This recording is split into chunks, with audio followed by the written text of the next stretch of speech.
It's the Gunked stream. We are joined by numerous goobers here. We are joined by so many. We're joined by the one, the only Nia. You go. Introduce yourself.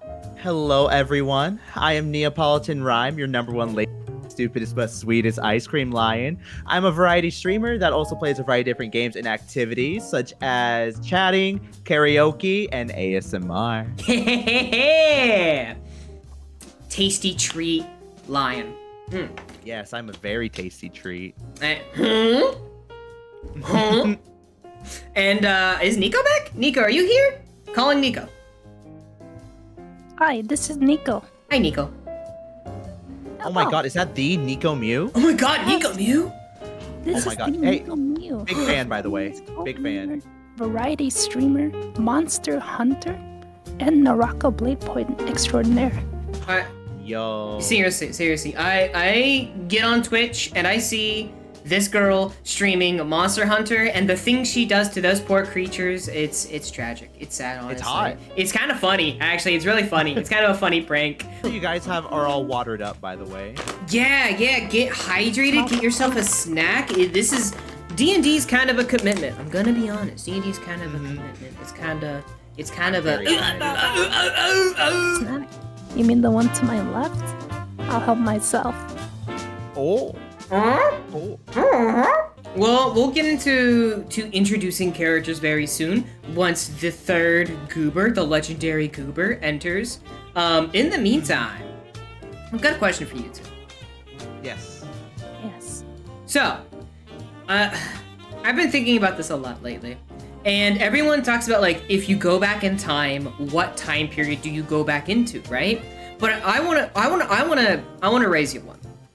If you could take anything from the modern day and take it to any period, like back in time, like any time period, what would you bring and what time period?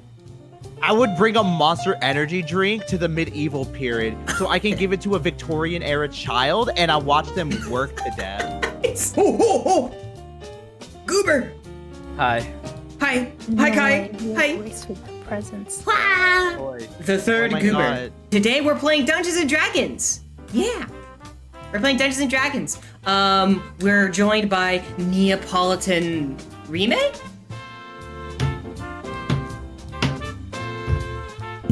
don't.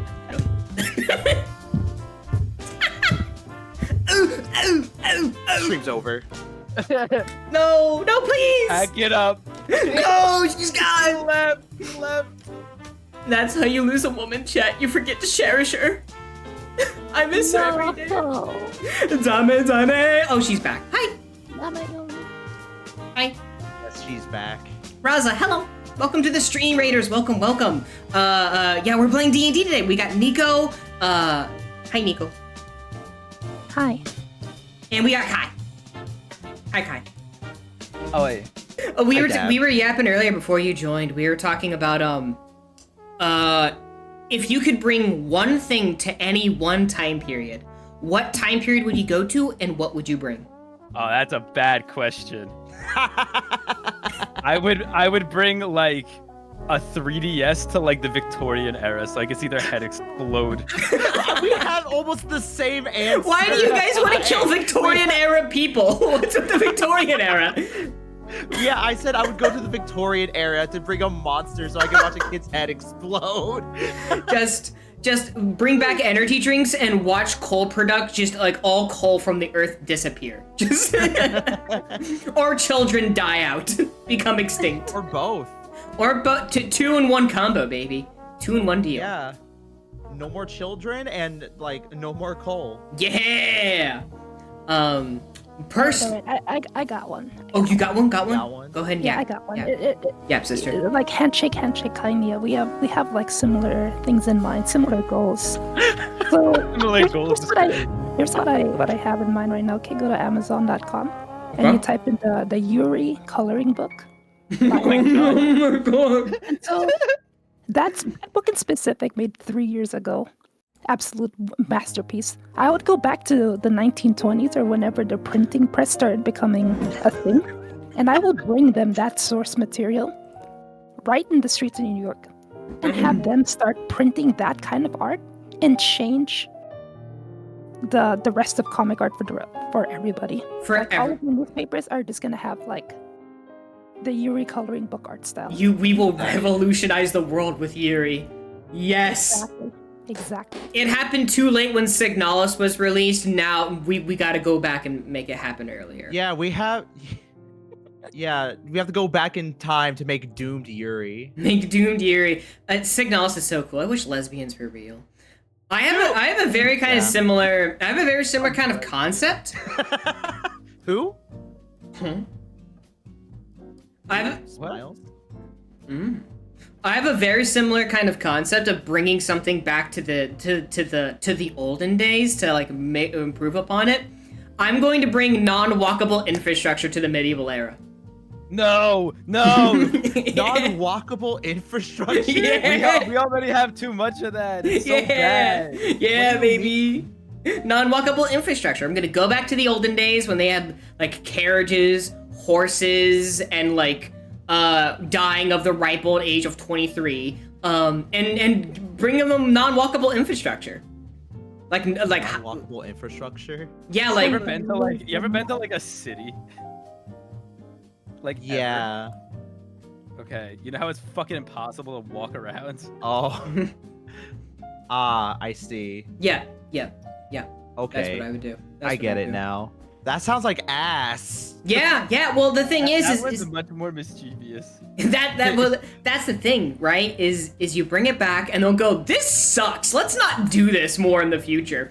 And then when the modern ages come, they'll be like, oh yeah, dude, Zeppelins are where it's at. And then we create flying cars by the 1900s.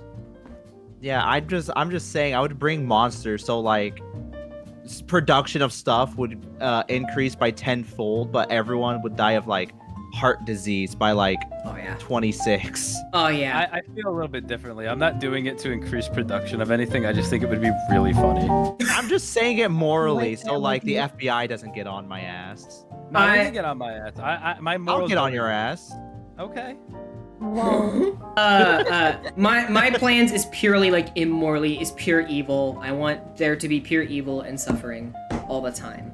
You think if we introduce like the concept of loot boxes to like early gaming, do you think that will stir something up? World War II, but with loot boxes. With loot boxes? Yeah. It's like, all right, well, World War I, where you have like chemical gas and machine guns and the trench gun, but you gotta roll for it. You gotta get the good gotcha pulls.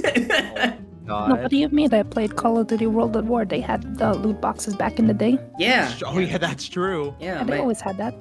Yeah, my grandpa served in the World War. He said that it was 5. What was it? It's 5 shots with a pistol and 1 knife to get the most out of your points. Shut up.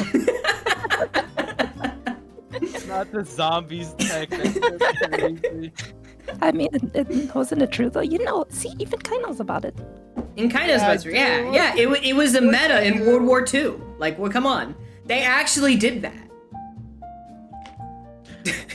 115. Do you okay? I think another strat of just like giving somebody something just to see what happens is another effective strat of time travel. Like the butterfly effect is something to be very, very careful of. You step on a butterfly, you can change the timeline. Screw that, dude. We're swinging the baseball bat at the bat hive. I'm going back to the 1200s and I'm giving somebody a gun, and whatever happens happens. What happens, I'm gonna give Blackbeard a fucking AK. And see what he does. just like whoa, something's going to. It's like it's like walking to a daycare and seeing just like a toddler has a gun. You don't know what's going to happen, but something is going to happen. I'm going back 2,000 years to give Jesus Christ a blicky. Oh my god. This is my blood, and this is my flesh, and this is a cap in your ass. This is blasphemy. Welcome to the Going to Hell stream. Nah, I'd I'm win. already there. You think I'm afraid of going to hell? I'm from Jersey. Jersey, hey. I'm from Jersey. Hey, I'm from Jersey. You think I'm scared of hell? I'm from Jersey, baby.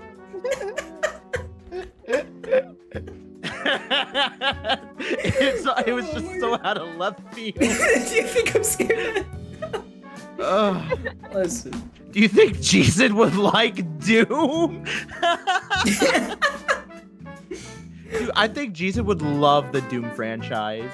I can't think of a more anti-demon message than the Doom franchise, honestly. There's dungeons, there's dragons, and there's goobers. So if you guys want to go ahead and start introducing your characters, we'll start with Nia, and then we'll kind of go from Nia to Kai, and then we'll go to Niko.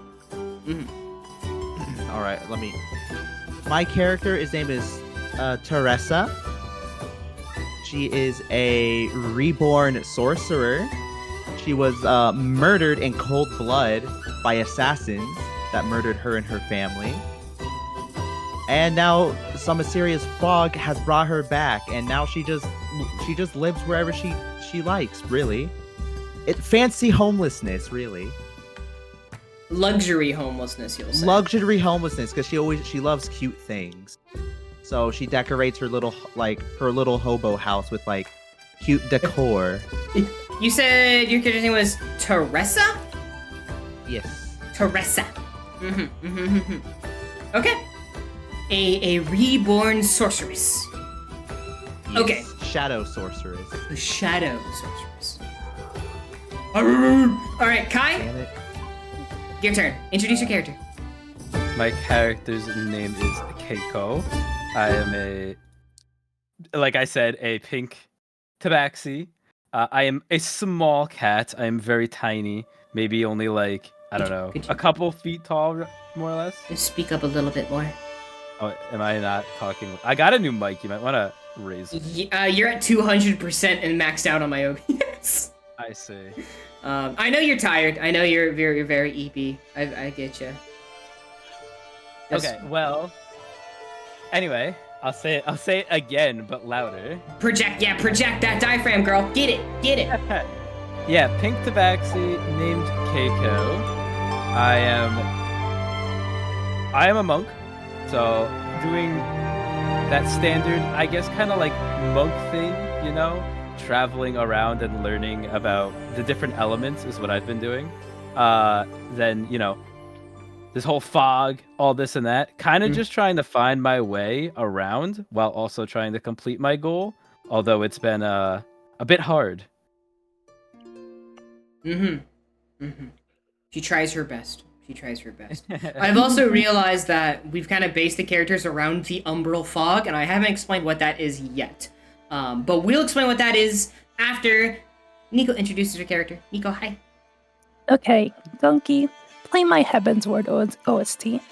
I am the cook, a warforged tasked with protecting a boat of halflings.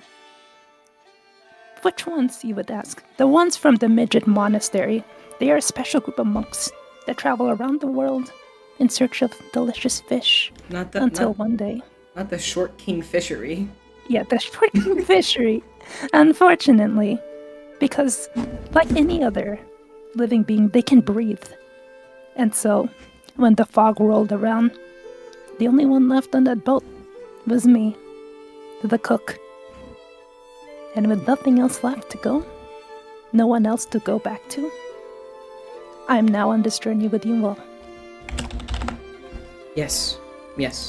We have the monk warforged cook. So we have a tabaxi monk and a warforged monk.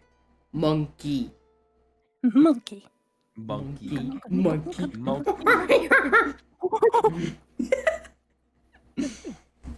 Okay.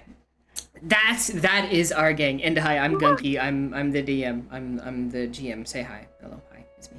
Hi. Okay. So, you guys keep bringing up the Umbral fog. What is the Umbral fog? So I'll get into that. 1 second. Let me edit my notes because I'm a very ready GM. I'm a very prepared game master. I swear, I promise. And we're using a VTT called Mythic Table. So the white-haired one, this goober, this is Nia. Pink-haired one is Kai, and then the Warforged here, this is Niko. So I will go ahead and do the introduction. The wagon wheels trudged through a thick and muddy road. Keiko, you hold the reins that drive the cart as the horses march slowly down the path. The sun is obscured from your vision as the sunlight barely breaks through the canopy of leaves. Trees overhead create an archway above your wagon. Teresa and Cook, the two of you sit in the back of the wagon in silence. In your hands, Teresa, is a bounty written by the patriarch of Galavaria's royal family. A bounty for 5,000 gold. That's 3 zeros. That's enough to buy the three of you a manor or even a small castle. The reward just barely matches the risk, however. You've accepted a quest to uncover and maybe stop the Umbral fog.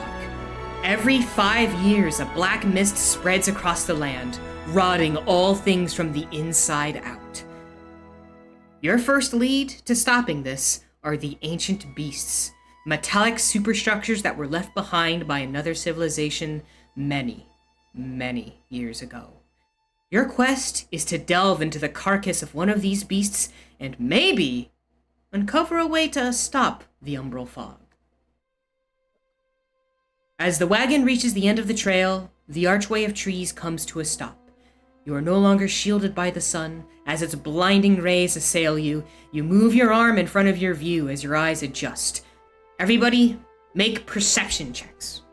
How do we pull up our character sheets? The PDF. Oh. Yeah. I thought this would have a built-in one. No, actually, so Mythic Table is kind of a newborn baby.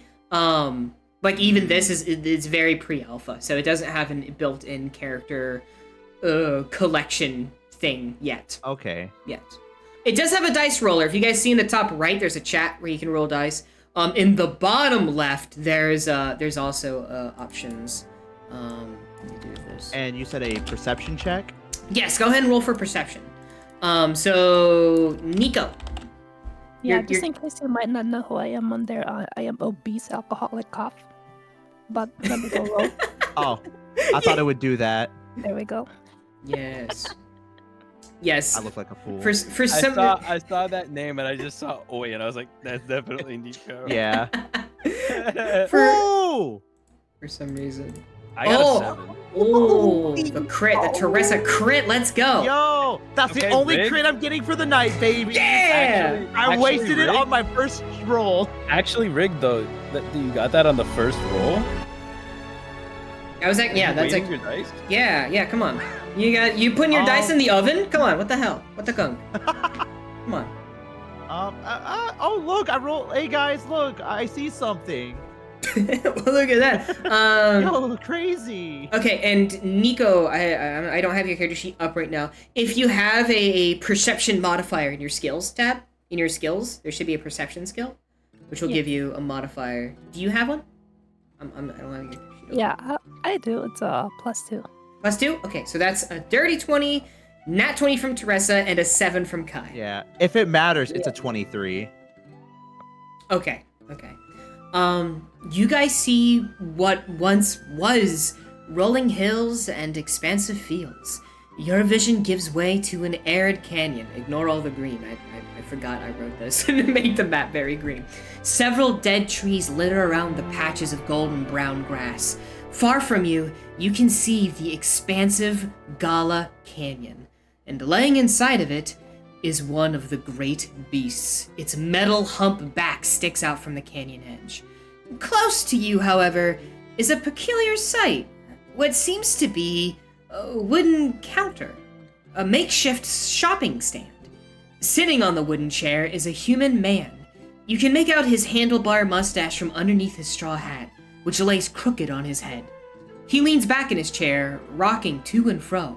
Behind him are several goods with what seems to be prices written on them. He doesn't seem to notice your arrival. I say we sneak up on him. Do we know who?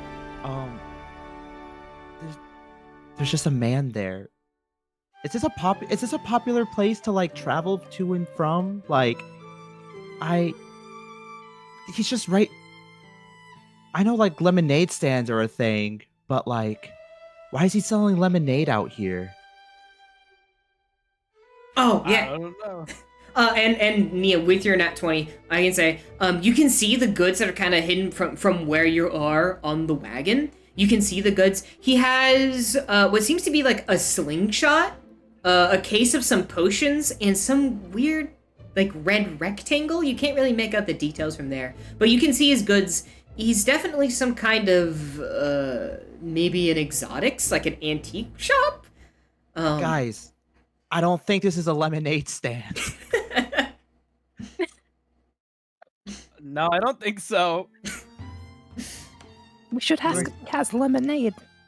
Oh, you're right. I'm gonna walk up to him, Okay. approach him, and go, He startles awake, leaning forward in his chair. Sorry, didn't see you there. see this like 5'1" lady like barely looking over the like yeah, the counter. he kind of adjusts his straw hat. And he like sort of dusts himself off, and he sorry, didn't see you there. Huh? He's kind of looking out from the counter. He's kind of looking. What the? Do you and have? he looks Do you down. have any lemonade? No, I don't. Sorry, Missy. All right, I knew it wasn't a lemonade stand, guys. But what I do have, you might be interested in. You see, my name is Arthur Doolittle, and I assume and he's kind of waking himself up. Yeah, I assume you folks are with the last pack of adventurers that came by here. Am I correct? The last pack? Well, yeah. This is the Gala Canyon after all. Then yeah. Well, all right. I'm sorry about your friends, but what I do have is something much better for you. You see, since it's such a popular spot here with the beast and all, I figured I'd set up shop here. My name is Arthur Doolittle. I'm what you call, what do they say? In Elvish? Entrepreneur? Yeah, I'm one of those. Oh, I see. From your ragged clothes, I was getting from that. Exactly. That's what I'm saying.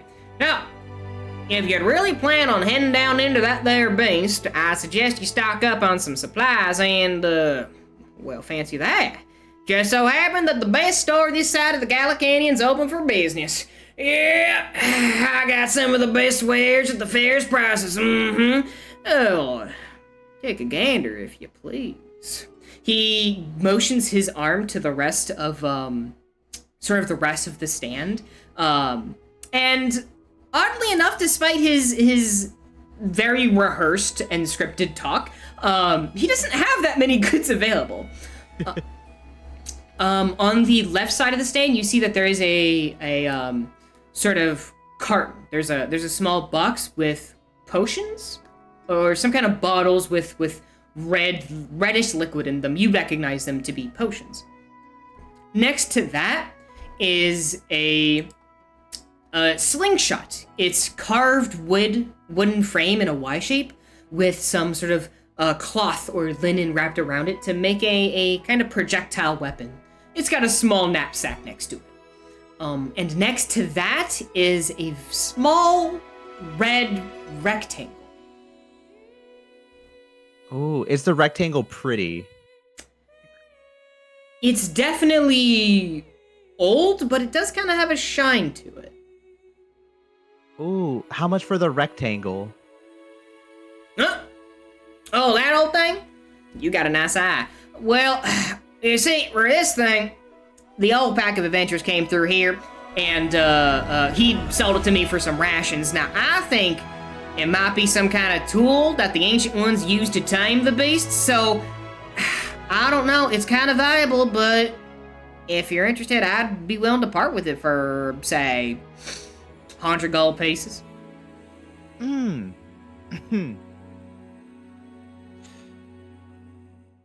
I'll take That's it. like It's pretty. some.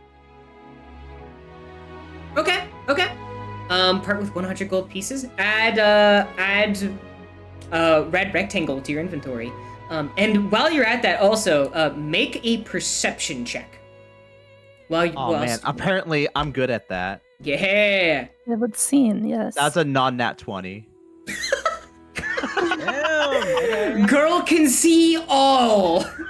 Mhm. Girl can see Eyes all. open. Looking at the rectangle, you notice that there are markings etched into it, and you compare the markings to the carcass of the beast laying in the canyon. The markings match the flesh of the beast. Ooh. Oh, Wait, interesting. What's up? is there any way I can try to see if this resembles any animals that I might have encountered in the past to get a better idea of what this is? The key card or the beast? The beast. The beast? Okay, yeah. Make a history check. History check. Okay. Oh no, my intelligence is cooked, guys. I actually say you can either do history or nature. I'll allow either or. I'll do a nature check. Okay. So I have a +3 to nature. That makes an 18. An 18? This insignia you've seen before in your travels, Cook being a fisherman and a bodyguard at that. You've seen many lands and you've seen many of the carcasses of the ancient beasts. You do recall one fishing trip, due to a broken actuator, you slept off the boat, and it took many halflings to pick you back up. But while you were down there in the depths of the ocean, you did see another carcass of a beast in the bottom of the ocean, of the bottomless lake, Ooh. with very similar carvings on its flesh. That's interesting. So they're aquatic, or at least that's one way to look at it. Do you recognize this? Yes, I have. I vaguely remember this, but Ooh. we'll have to take a closer look for me to see what else.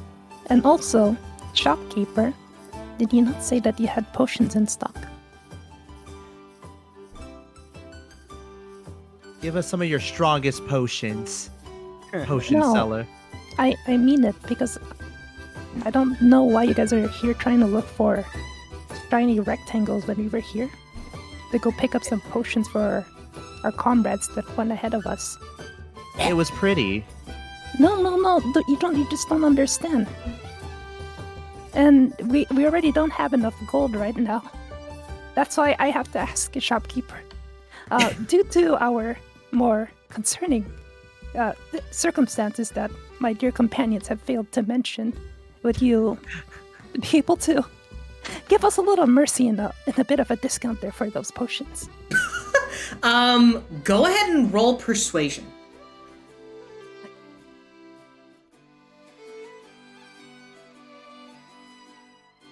13, and then that makes it a 14. Oh, 14? Yeah. Okay. As you say, like a discount in the way of these potions. He's kind of Artie is kind of taken aback at the. He goes, potions, and he looks back at him, and you notice that the labeling on it is juice. And he kind of flips the label. I'm really sorry to hear that, but well, you know how the apothecary business has been lately.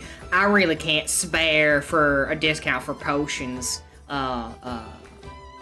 know how the market is right now. But luckily, I am already running a special kind of clearance sale because I have been holding on to these for quite a while. If that's perhaps what you're looking for, but I can't risk lowering the price anymore. You know, I got. He pats his gut. And I gotta feed myself. You know what I'm saying? But I what's see. your price? Right. I'll sell these for about 15 gold each. About 3 potions in here. 15? 15 gold per potion. That's correct. 15. Okay. And what was your clearance special that you just glanced over just now? Yep. That'll be 45 gold pieces for the lot of them. But they're 15 gold pieces a piece, and that's no special. That's just I thought we were gonna get a bundle discount. Yeah, that's like the same price. Well, that's with the discount included. Is that even a real potion? Supposedly. I mean, it looks like a potion. My eyes just widen slightly. The perception master guy. Yeah, do you actually want to analyze if these are potions? Kind of look at them? Yeah, go ahead and roll perception. That's 13. 13? Yes, they are potions. You can go ahead and roll an insight as well. You can tell from the look, the swirling of the kind of the liquid insight. 21 insight? Insight, yeah. Yeah, 21. 21. You can tell that these are indeed potions. Potions of moderate healing, just potions of healing. From what you can tell of Artie, he did not know these were potions. He did not know these were potions.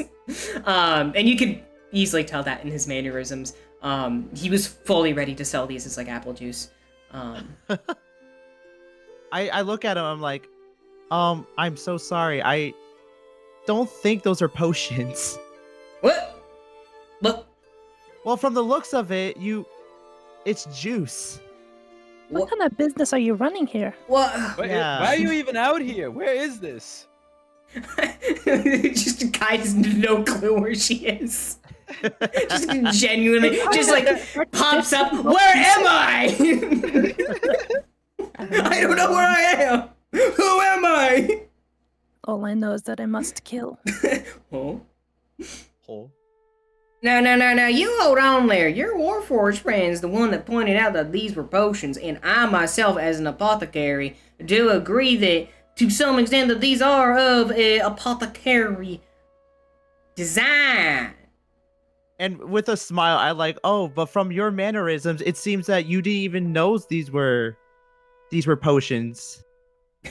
Oh. So this could possibly be juice, as you thought before.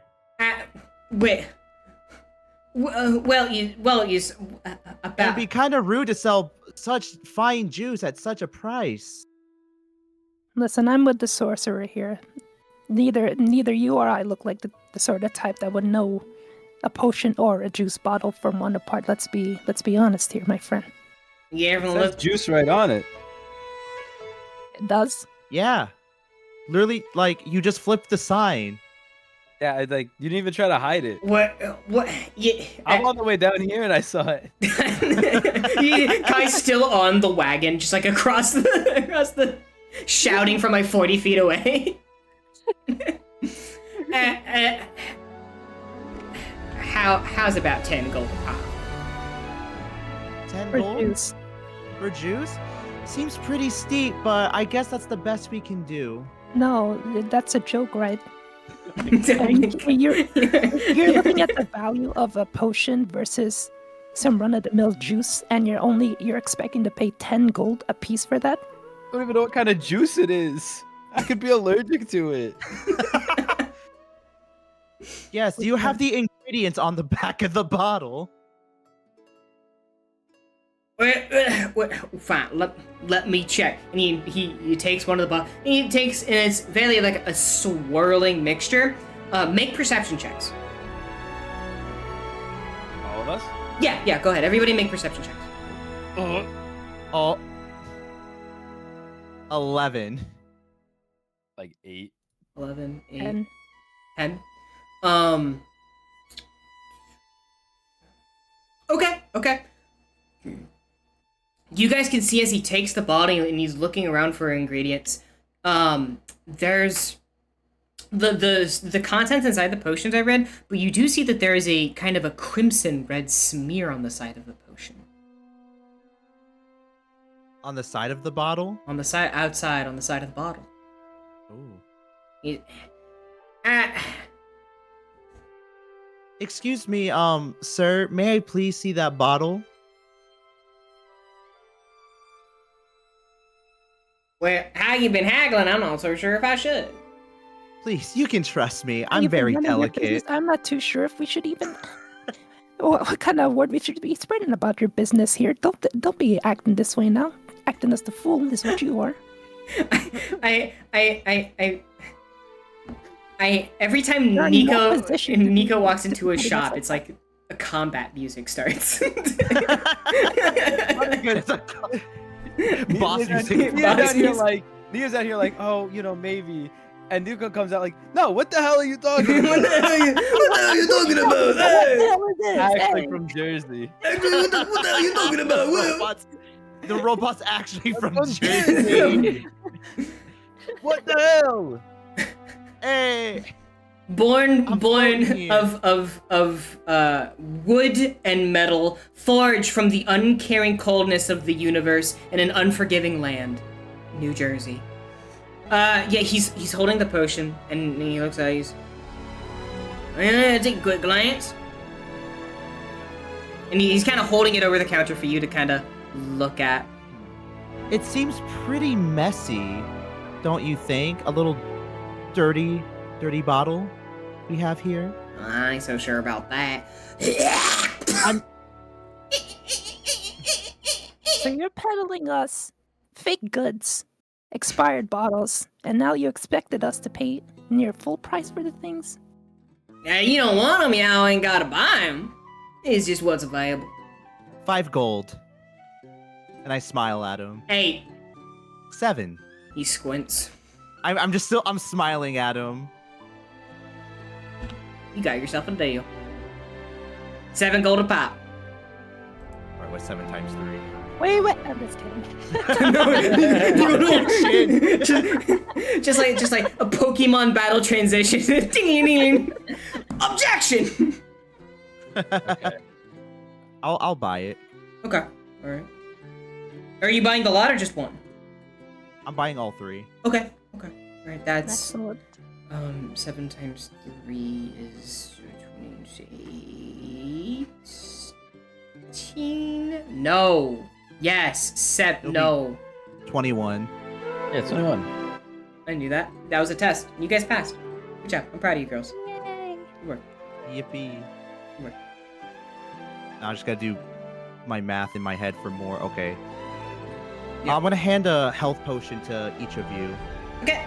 Keiko and Nico add a potion of healing to your inventories. Nice. Thank you. Mm-hmm. One juice. Get juiced. Get juiced, idiot. No. Your hat. I want your hat. How much for you to part with it? In no fucking way. Well, the hat ain't for sale. Everyone's got a price. Oh my god. Well, name it. 30 gold pieces. God. I'm looking around your shop here. It doesn't look like you've got much left. Looks like you could use a little restock. And I'm offering you a good deal. Make a persuasion check. Shit. Does one of us want to assist Nico? Yeah. Here, And can we? How do we do the rules of that here? You can kind of like try to join in and say something, and you can roll, and I'll decide whether or not what you say is convincing enough to add the points. I don't know if I have I don't know if I have a good argument for this. You could just say anything. I would. Yeah. You want me to do it instead, Kai? No, go ahead. Yeah. Okay. And I was like, you could use a well-furbished hat with that gold. I kind of like this hat. I don't know. Roll for persuasion. Nico, what was your persuasion roll? it was Um, a 5. 12. 12. And he kind of tips his hat. He's like, I'm sorry, this hat's worth a lot more than just 30 gold pieces. I ain't willing to part with it for that much. But if you are willing to spend the coin to fancy yourself a dead shot, I do have right over here. A piece of wood with string. Yeah, now this here slingshot is homemade, so I can attest to its accuracy. Now, I'm running a 2-for-1. You buy the slingshot, get the ammo. 25 shots. How's about 65 gold for it? 65 gold. Yeah. How much for just the ammo? 20 gold for it. Just the ammo. I already have a sling, so you know what? I'll take that off your hands. You're taking the ammo or the slingshot too? The ammo. I don't need the ammo? slingshot. Alright. 20 gold, add sling ammo, I suppose. Mm-hmm. Well, I didn't really know how to go about with that, but alright, a deal's a deal. How many shots was it? 25. Okay. Sweet. Now I can use my ranged weapon. Oh, did it not come with ammo? You didn't bring ammo? Well, I suppose that's it. It ain't my business on why you want to head inside the base, but I do want to warn y'all. Some adventurers went in there a couple of days ago, came out running, saying something about ghosts. In case you were wondering if the fog was the least of your problems. But that's about it from me. Y'all be safe now, and well, have Trust fun. me, I was a ghost once. It's not as bad as it looks. And I glare at him and I like walk away. What does that mean? What does she mean by that? What does that mean? What does she mean by that? I don't know. What did she mean? I don't know what she meant by that. Yeah, pardon our friend, but a pleasure doing business with you. My character looks like a walking, like, pale corpse. Okay. And Kai, you can click on your character and move her around. Yeah, she was back here. I brought her up. There we go. Okay. Whoa, where'd you? Oh, there she is. Okay. Yes. So you all move forward, Oh my god. to and closer towards the beast. A hulking metal megastructure lays in the barren canyon. You realize that the canyon is less of a thing formed from erosion and a thing formed from the beast. Probably dug out many millennia ago from the beast. Now, as you stand here on the edge, there is a kind of like almost like a 10-foot drop down onto the back of the beast, and you see that there is a clean sort of hole down the center of the beast that would descend you down. What do you do? Oh, I thought you were descending us down into it. Oh no, you can go down unless there's something Oh. outside of the beast you would like to do. Did we like see anything outside of it other than this like hole? Make a perception check.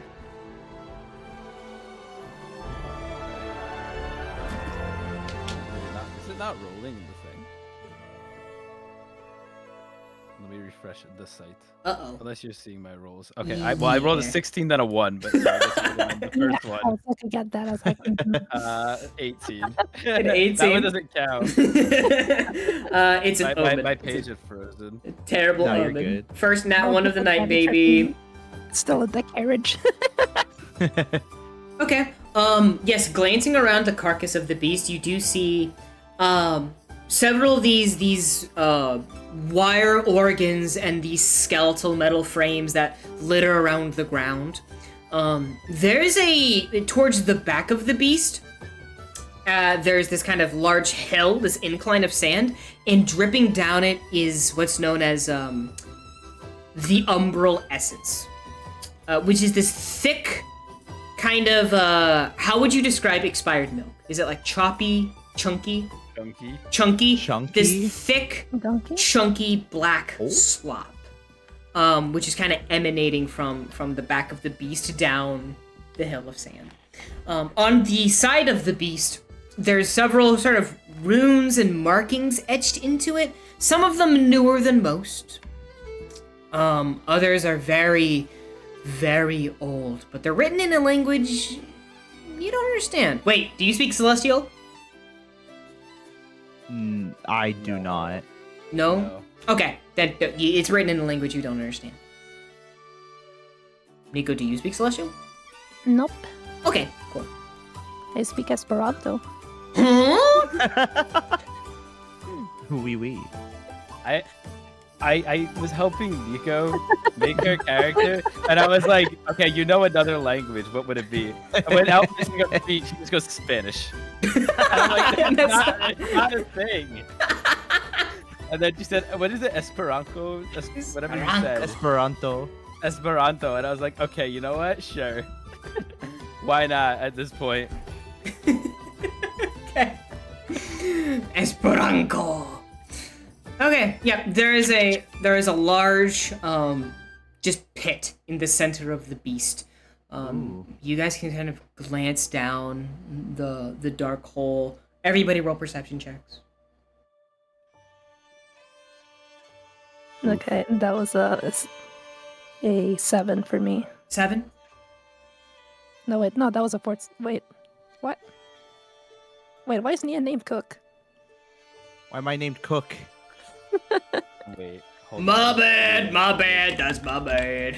My bad. Did you rename my character? My bad. It's not Yeah, done. well, unless you want your name to... Well, it's okay, Cook is still Cook. So that's fine. Yeah. Your name can be token _ 1.1 if you... parentheses 2 and parentheses if you'd like. Nah, I'm good. Okay, I'm sorry. What did you ask us to do? I just had something happen on the side here. You're good. Roll perception. Okay, I might as well have not. It's like 4. Or... Okay. I got 15. 15? Okay. Kai and Nico, as you guys glance over, and kind of everybody, you all kind of see down, and there's a... almost a paneled blue floor inside of the beast. This kind of inner layer of skin is decorated in a smooth blue sheen. Nia, you see what appears to be these wired veins which are connecting across the floor, and you look closely and it's almost like they're throbbing. I look at him and I go, ew. Ugh, brother. Ugh. Brother, ew. Brother, ew. I'm like, I look at him like, are those wires? And I blush a little. Throbbing? No! Pulsing? No. Am I able to collect the black gunky material on the walls? What'd you call me? Yeah, Oh. the black gunky material on the walls that you mentioned leaking into. Yeah, the Umbral essence. Yeah, sure. You can pick up the Umbral essence. You can pick up a vial of Umbral essence if you'd like. What kind of properties does it have? Is it at all corrosive? It's not outright corrosive to non-physical material, but to living matter. It has very similar properties to the Umbral fog, except that being a lot harder to get off. The fog you can just kind of step out of if you get to a higher elevation, if you can last that long. The Umbral essence is, if a living creature touches it, it will begin to seriously harm them. Okay, I'll be collecting some of that. Okay. Are you sure you should be touching that? I'm sure. I feel like this would be important. So we don't get out of here with nothing, you know? True. It looks gross. You should touch Looks- it first. Okay. No, don't touch it. Don't touch that. Why? Seems like a bad idea. Why? It's just blood. Because it's gross and icky. True. You convinced me. Okay, hold on. Objection. Chat is saying that Kai, you need to eat it. Mhm. Oh, okay. Okay. Yes, I might put everything in my mouth that isn't food. What is that? Yes. Is it food? Is it food based? What do you want your last meal to be? If the answer is Umbral Essence, yeah, it could be food. I'm not that. So, also, I'm a corpse. For now. What do you... My class is reborn. I do not need to eat, breathe, or sleep. I am a corpse. For now. What would this do to me? For now. Good question. You should find out.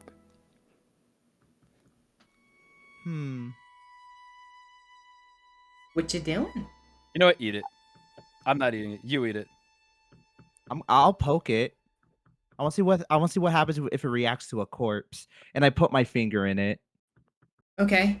You slowly reach your fingers, and the Umbral Essence is cold and wet and chunky.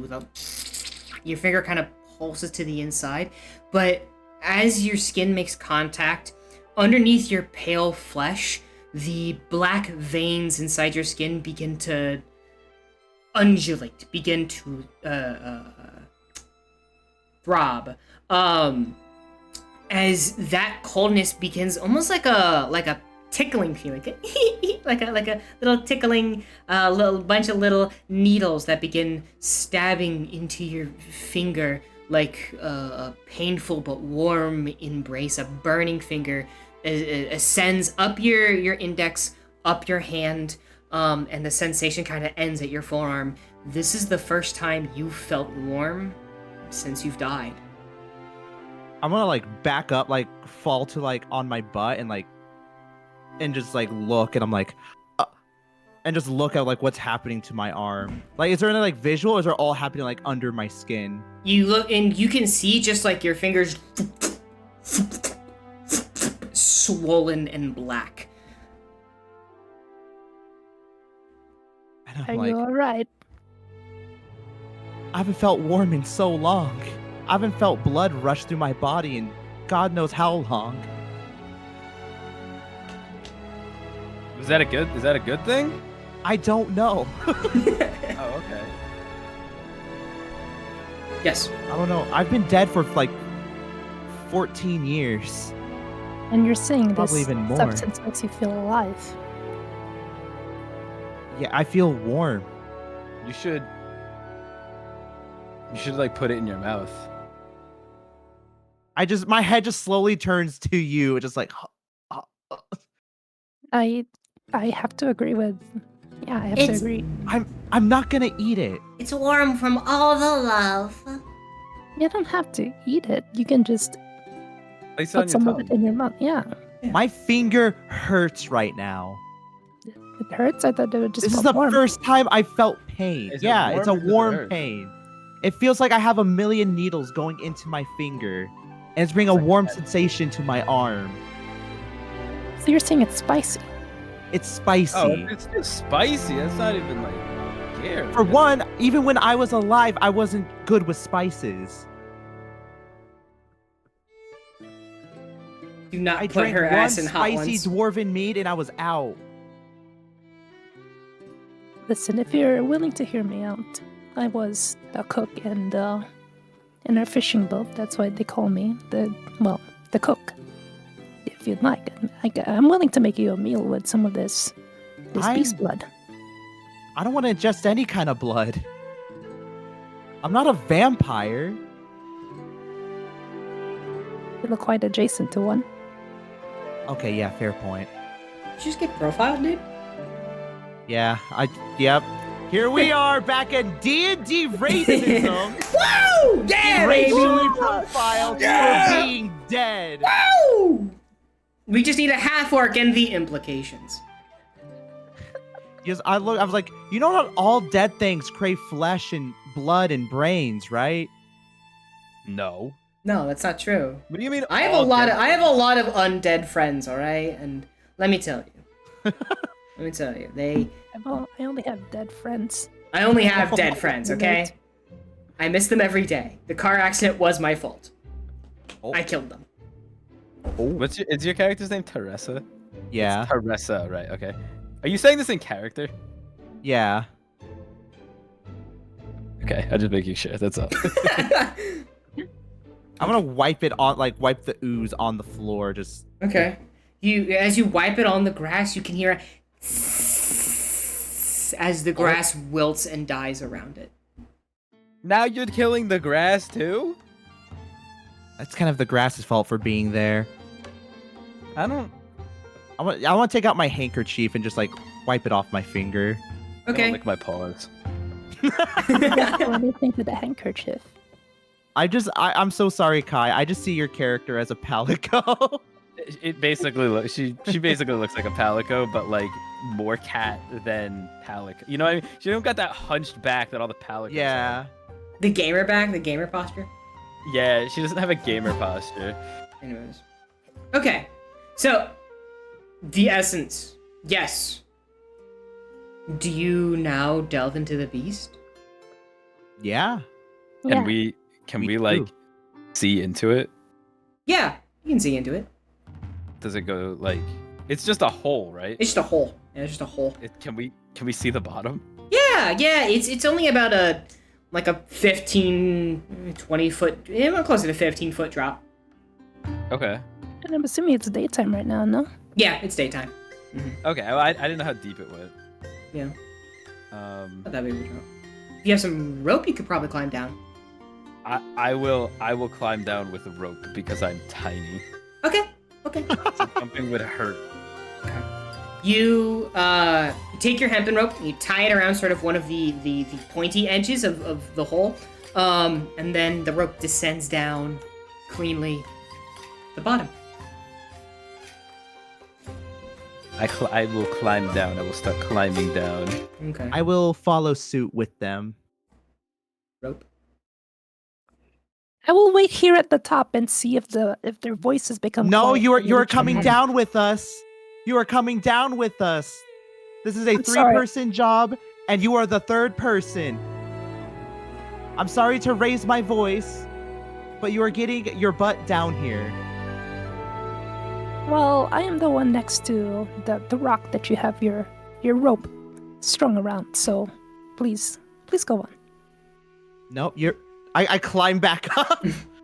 I start I was- kicking the rock with that. What are you doing? Friendly fire, first session, baby. Woo! I said my piece. And for what? And for what? Hey, I'm like down at the bottom already. For what? oh, you're already down at the. Okay, well, I'll follow suit. Okay. All right. My Down. mouth is Make sure there agape. wasn't an immediate ambush. you look down. You see me down there, and you're like, oh, I guess we're going down. Into. Mouth agape. Okay. You guys descend down into the beast. Let me do a little change of music. Boom. As you climb down, the warmth of the sun very quickly leaves your body as you enter down, now under the skin of the beast. Ooh. Underneath your feet is a smooth blue paneling on the floor in a large rectangular shape. The room itself is very oval, as is the rest of the shape of the beast. To your north appears to be a doorway, as is to your south. To the west is a small sort of circular room, just barely the 3 of you could fit in there. And then behind you is a larger door to your east. What do you do? Ooh. I scold. But your name is Teresa, right? Yeah.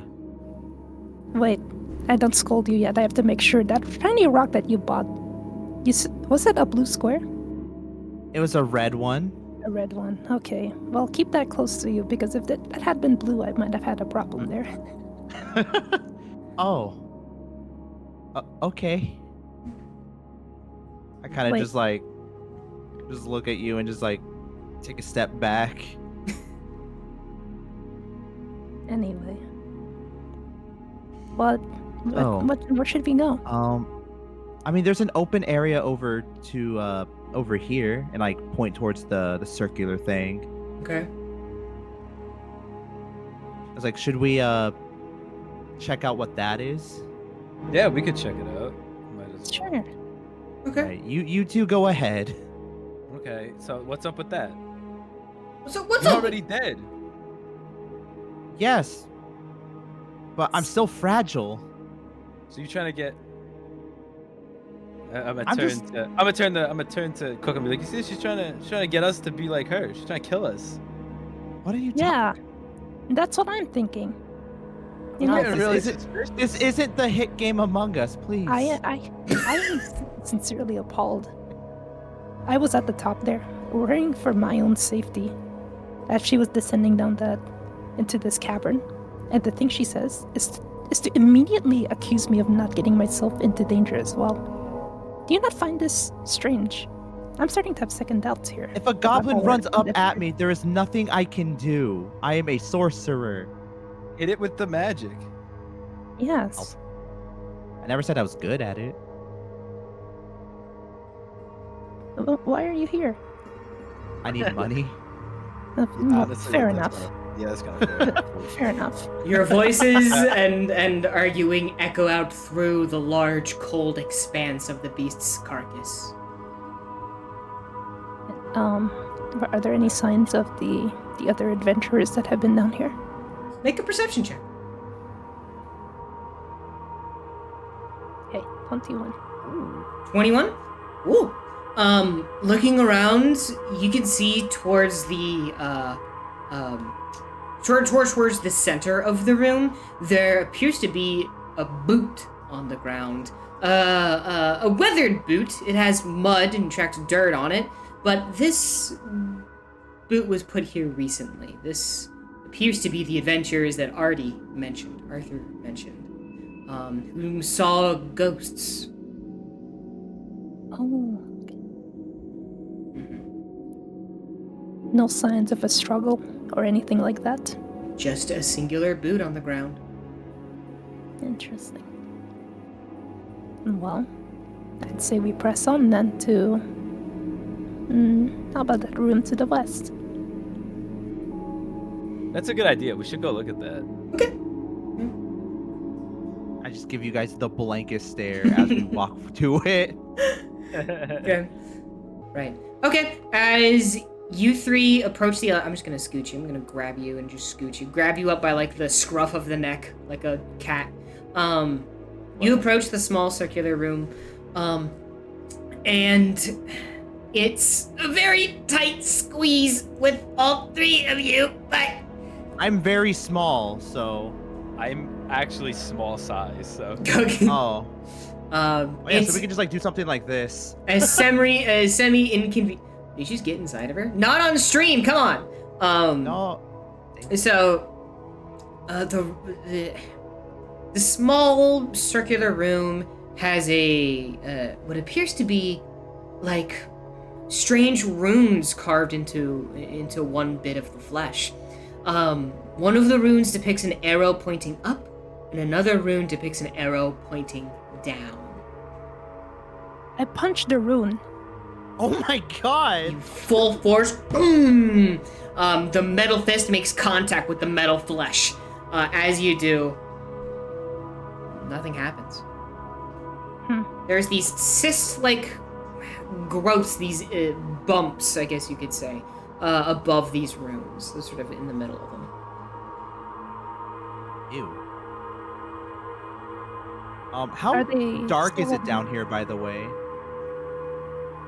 Besides like the center, it's actually very dark. It's actually very dark. Okay. You have dark vision? I have dark vision. I don't know if these two do.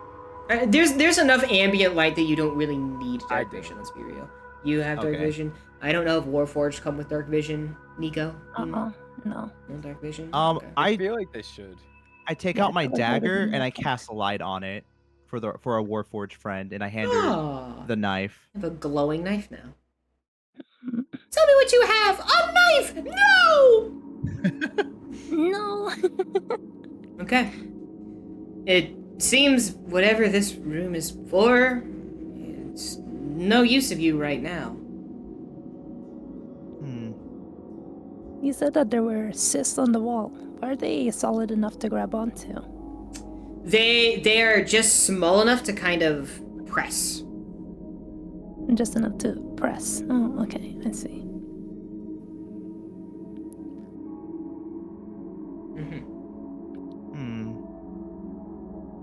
I mean, you can touch it if you want. They look really gross. Hey, I'm very nervous to touch anything in here. I'm scared it will destroy my toe beans. I feel like you may have to reconsider your utility to this group. But excuse me. Felines can climb onto walls, can they not? That is why you Yeah. have those claws, right? Well, what are you waiting for? You know, a lot of talk from big ass robot. I'm gonna walk over and kick you in the foot, but like very lightly. You are welcome to try, but you must understand that when it is my time to do my part, I will. So I trust that since we are a group, you would be willing to do such things for us as well. Yeah. Everyone does their part.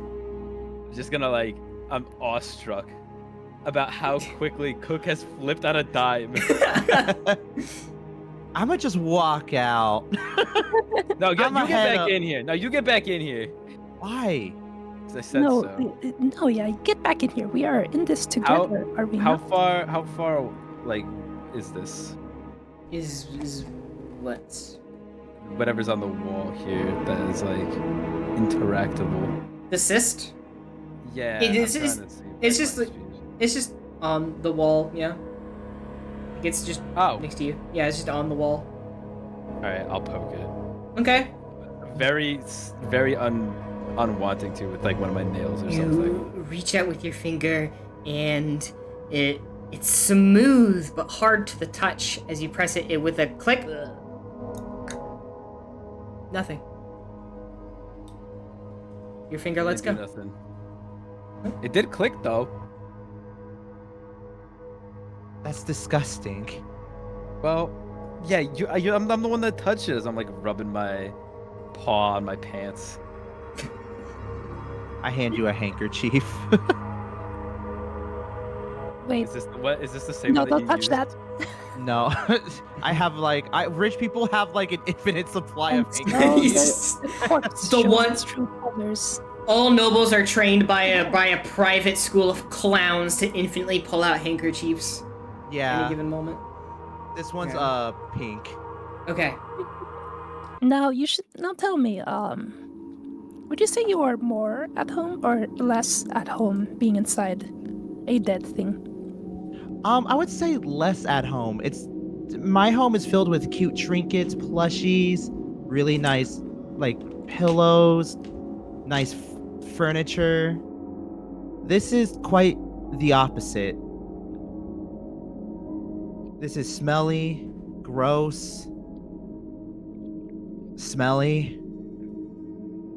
Can you shower? I mean, I do anyways. Do your limbs fall off? Yeah. No. If you're dead, I don't see how your skin would not just peel You off. thought no? you would think the Decomposition. decomposition would continue, but no. It's fully stopped. That's kind of weird. Yeah. It is, but I'm not complaining. I just feel cold constantly. That sounds horrible. When you wear warm clothing though, it gets less cold. That's good. Fair enough. What about you? My story is a lot less interesting.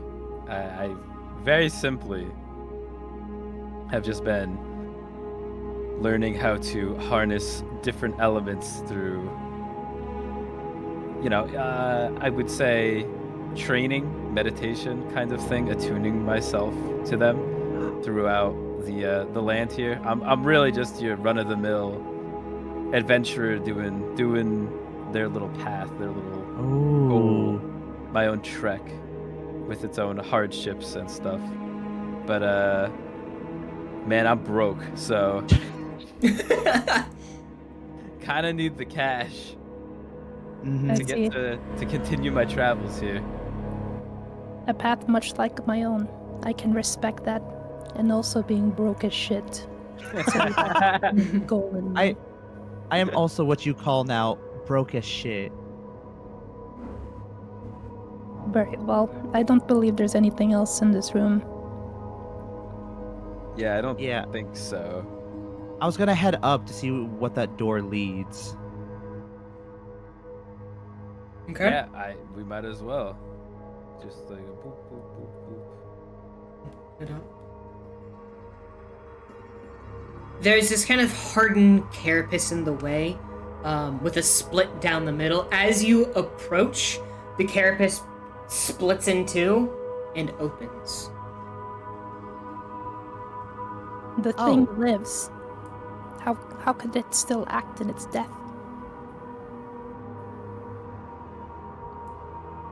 Gazing inside, you see it's a very small room, you could call it. Various sort of knickknacks and artifacts from the Yester civilization, as they're called, are left behind. Next, on the wall, there is this metallic mandible in the side of the wall. Ew. I guess I'll be the first one to go in. Okay. Towards the right of the room appear to be these boxes left by the Yester civilization, and some artifacts, possibly things of religious worship. And on the left side of the wall, there's various markings of the flesh and the sinew, and there's of course the all things sort of coalesce towards this mandible on the wall. Okay. I think I might. I'm not sure. This looks like something I might have seen before. Is there any way I can see what these religious symbols are? Yeah, make a religion check. Yeah. Okay, that is a 16. A 16? So, from what you can tell in your knowledge of the Yester civilization, they worshipped the great beasts. They tamed them, loved them, and let them flourish. To them, they were gods. If God was like your homie, you know, what's up, man? Dab me up, yeah. And, you know, to the big G. The heavenly dab. What's up? Yeah, right. Whoop. So. I like it. What's going on, my G? Hey, what's up? What's up? Hey. So a part of this process of worship was also care of maintaining the gods, a way of showing respect and a love of nurturing them. These artifacts appear to be kind of tools for that religious process of maintaining the beasts. Oh. These look kind of valuable. That looks strange to me. Maintaining a beast, this is the first time I've ever seen anyone care for beasts of this size, much less be inside of them of all things. Is this not surprising to you all? It kind of certainly is. I didn't know these things were manned, really. I thought they were just hulking monsters. Huh.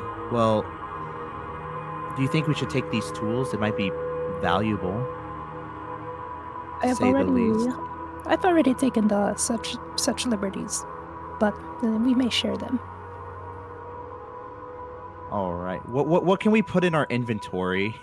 Just add, each of you add we'll call it religious artifact. Well, that's what we'll call it. Just religious artifact or ancient artifact. Sure, ancient So artifact. religious wrong. Ancient artifact, we'll call it.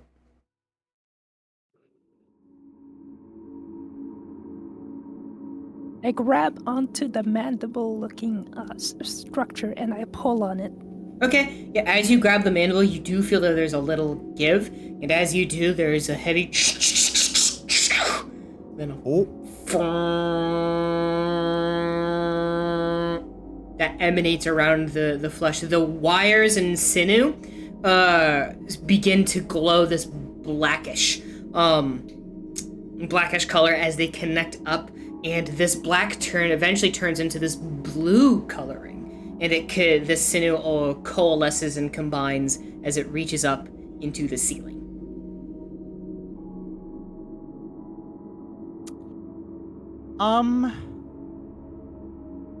What the fuck? The sorcerer is saying this. I'm not optimistic about our odds in here. I'ma just head out of just this room. No, there's no way. Surely there must be an explanation to this. We cannot just walk away from it now, can we? I mean, you pulled on a thing, and now the ceiling's goopy. Okay. Mia, as you step up to the door, you notice that the paneling on the blue sort of hexagon paneling has a bluish glow to it now. Fellas, I think we might be cooking. Sorry. What about me now? Oh, no, sorry. I'm trying to use hip kid slang. But, look, come here. Okay. I am here. Mm-hmm. I don't want to put my token, but I'm here. Okay, you step out into the main room and you see the hexagon in the middle has a faint glow to it. See? Oh. I guess that's from pulling on that lever or whatever. This may be a good thing. Or not. We don't know. Glowing Should we try obelisks like this are usually a good thing. That's what you believe? That's what my family believed. When the last thing that we saw were Past tense. or not seen, but we had heard only adventurers running away from ghosts. This is a good thing. We could have been releasing the ghost from within. I mean, I trust you guys to punch a ghost. You just. I'm smiling. Like innocently. There's a blank stare, like, ah. Like, hee hee. Okay. There is a door to your east and a door to your south. You guys want to go the complete opposite way and go to this fellow right here? Yes. Let's take the door to the south. But I insist you keep taking the lead, please. Oh, okay. Oh, I still have the fucking. Whoops. All right. Open sesame. You approach the door and it opens. Oh God, that worked. Giving way inside, you see other small metallic sort of structures, circular structures with multiple legs to them, having been tipped over and knocked over. Spider webs and dust has almost completely covered the room. Make perception checks. 11. 7. 21. 11, 7, 21. Okay. As you open up this door, you see the dust, the wires that have come loose hanging overhead. And littering the floor are these skeletal remains. A skeleton laying in the center. These bones are old. Very, very old. They're wearing what's left of clothes, in a design that you've never seen before. It's Where would you say the skeleton is, like, with your drawing tool? Oh, yeah. So he is about here, I'd say. Oh, shit, I didn't mean to draw that. Well. So, yeah, he's about there. Do you see it? Yeah. So, so the skeleton's about there. And you also see that there is another skeleton here, laying against the wall. I'll go up to that skeleton and ask it, "Oh my god, are you okay? Are you one of the adventures we're looking for?" I checked their pockets for any gold pieces. I think it's dead. Oh, my bad. I look at the other one. "Oh, sir, are you okay?" I think that Are you was the also adventure- dead. Oh, Yeah. Okay. my apologies, Mr. Corpse. Cook, go ahead and roll investigation. Okay. That would be a 10. 10. Okay. Digging through the pockets, you don't really find anything that could be resembling gold of your era. Is a strange coin-like object, but it's this reddish color. 3 arrows are sort of pointing outward on this red coin, and the markings resemble that of the red rectangle that Teresa bought. I see. Dead one, come here. We should take a look at this. I was like, I look at you like an excuse me kind of way. Pardon? I said, Teresa, come here. Take a look at this. Oh, okay. What's up? Does this not look like the red shape that you bought from the merchant for far too much of a price? It seemed like a good one to me, but and I take out the rectangle. Do the Okay. pieces fit at all? And although very faded, the markings do match. Well, Oh. It's like a best friend charm. I think you're right. Were these guys... Wait, check the other corpse over there. Does it also have a coin? If it doesn't, then maybe these two were lovers. I'll run their pockets. Okay, roll investigation. Steal their J's.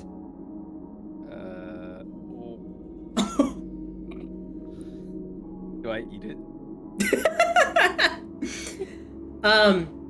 Kai, you get down onto one knee and you reach out for the skeleton. As you put your hand on it, it just disintegrates into dust. I don't think he had anything. I think it's because he lost his best friend coin. I too would be left with nothing. Well, This is I my would know world without anyway. you. Dust. Okay. What Okay. Is this? behind this? We haven't checked Yeah. behind this wall here, have we? We have not. So, around the wall, you see that there's kind of there's multiple indentations made in the beast's flesh. However, a lot of them is just covered in dust and cobwebs. What appears to be glass? Almost cylindrical shapes of glass lined up inside of these indentations. Knocked over or shattered or broken or looted. There's a couple still around, but very old and almost unrecognizable. On the wall next to it is another mandible. Well, same as last time. It can't hurt. I'll pull the mandibles. Okay, you grab it.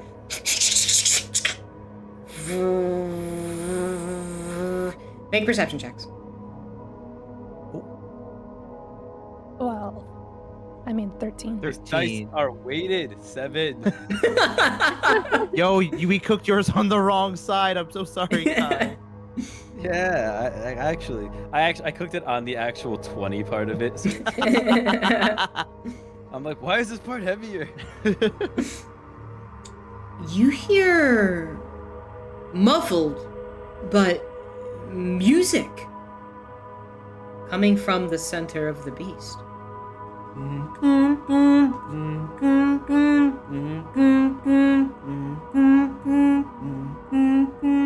Do you think these are ghosts? It must be an incantation. Surely you would know. What Listen, does it say? What? Wait, what does what say? Out of character? What does it sing? Yeah. Just because I know magic doesn't mean I know every form of magic. I mean, when I ask you if you know something, you're supposed to say, of course. Of course. yeah, of course. That. And if I poke you, do you ring like a doorbell? I'm gonna try it. Not like a bear trap. Do not try it. It's like a bear trap. Hearing that, I will then retract my finger. Okay. Yes, he's still hearing music. I'm gonna go towards the music. Okay, the door opens. Bum bum bum bum bum bum boom boom. Bum bum bum bum bum. The room is lit up with a blue hue. Sitting, 3 ghostly figures are in 3 corners of the hexagon.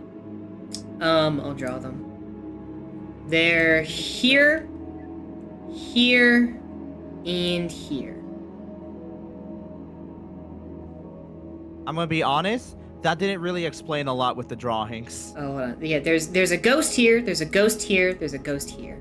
Alright, because there was a lot of like lines and stuff. Yeah, scroll wheel's meant to pan the map, but when you're in drawing mode, it also draws on the map, so it doesn't actually. Oh. It's a little confusing. But yes, there's these 3 blue ghostly figures. They're adorned in dresses and formal wear. They're ghosts of the ancient civilization. They appear to be dancing, but it's a dance for 2, and each ghost is dancing alone. The music rings out, dun dun dun dun dun dun dun dun dun dun dun dun dun dun. Oh dear, I haven't danced in quite some time. Well, these are your kin, are they not? I mean, their fashion is, it's quite different, but all in all, I'd say it's formal. These are like your, well, I would say your people, but I guess they were your people, and so were you, in that same breath. They are It dead all seems the like- Or same lack to of which. me. It's got you written all over it. Damn. Okay. Yeah, I'm a corpse. Yeah. What about it? God damn. I'm gassing you up. No, no, you're fine. You're fine. This one keeps pointing out I'm a corpse. Well, I am a robot. I make no denials of that, so you should know your place too. I'm gonna No, look down. I'm proceed. gonna look down at myself and be like, man. I take the light cantrip off your dagger. Oh, that's crazy.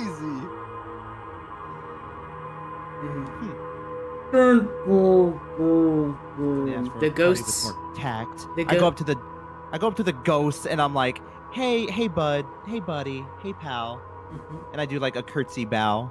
You bow to the ghost, and the ghost doesn't seem to really notice you. It just keeps on dancing the waltz. The music begins to.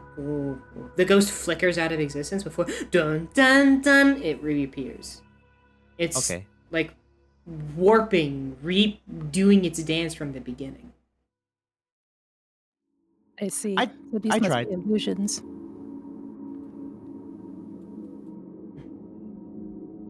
All right, well, I'm going to this door now. Freaking ghosts, ignore me. Yeah, why don't you? We're both dead too, you know. So I assume that we can't even touch them. You can, I'm not. Okay, well, let's do this. I take a dart and I throw it at one of the ghosts. Okay. Roll to hit. Okay. It was a D8, yeah. Roll You it. have to Roll. a d20. Yeah, roll a d20 first. Add the attack bonus. All right, 21. 21. Good roll. That hits. Go ahead and roll damage. It's a d8 and then plus that dex. Plus, so it's 6. 6. Okay. You aim the dart and throw it. The mechanical sort of springs let loose as with a great amount of velocity launches across, and it makes contact with the ghost and flies right through. And the dart then just sort of flies across the room and then lands onto the floor. No. That was anticlimactic. I mean, Well, it's I'll be kind of what I picking it up. expected. We have to make sure, of course. Well, I'll pick my dart up here and Okay. well, let's proceed to the next room, shall we? Yeah. Okay. In the next room, Teresa, make a perception check. 19. No, 19. Okay. You glance, and this door doesn't seem to open. Next to the door, however, you do notice that there's another kind of growth, like of the one in the very small room, but this one in particular is like a bright red tint. Ew, how big is it? It's about maybe like half of your forearm, I'd say. Ugh. Ding, ding, ding. I take out the red rectangle. Okay. Take out the rectangle. Is it reacting to it in any way? You press the red rectangle, and as it makes contact, there's a boop. The door opens. How much do you know, sorcerer? I know how to fit a rectangle into a square slot, so That's not pretty good. much. That's pretty good. More than your average barbarian. Hmm. It goes in the That's nice. squirrel. I saw red and I had a red thing, so Okay. Let me really quick. Hold on. I nearly just recalibrated the map, and you guys would have just flown off. Hold on. There we go. Okay. So, stepping inside there, it's some kind of viewing room.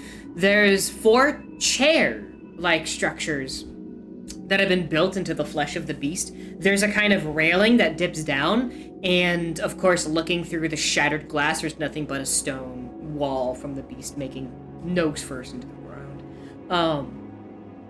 To your north, there appears to be a room.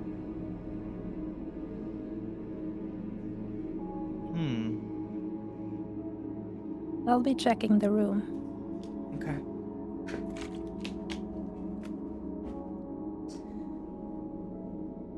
yeah. I enter here and I check out these chairs. Okay.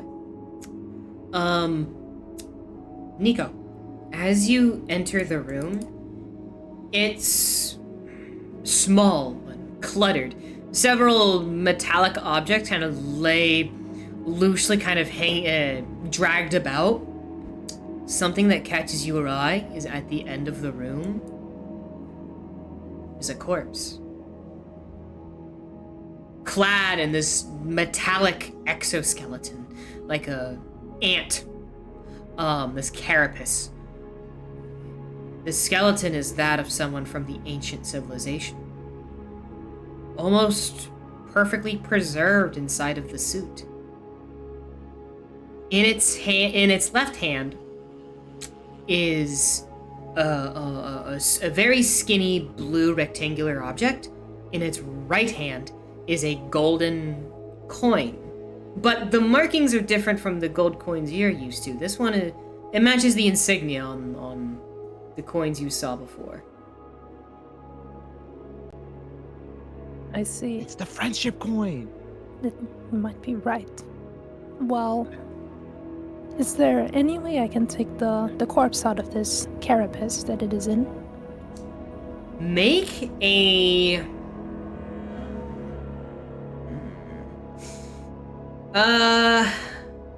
investigation check, I suppose. Make an investigation check. Okay, that's 11. Looking at it, no.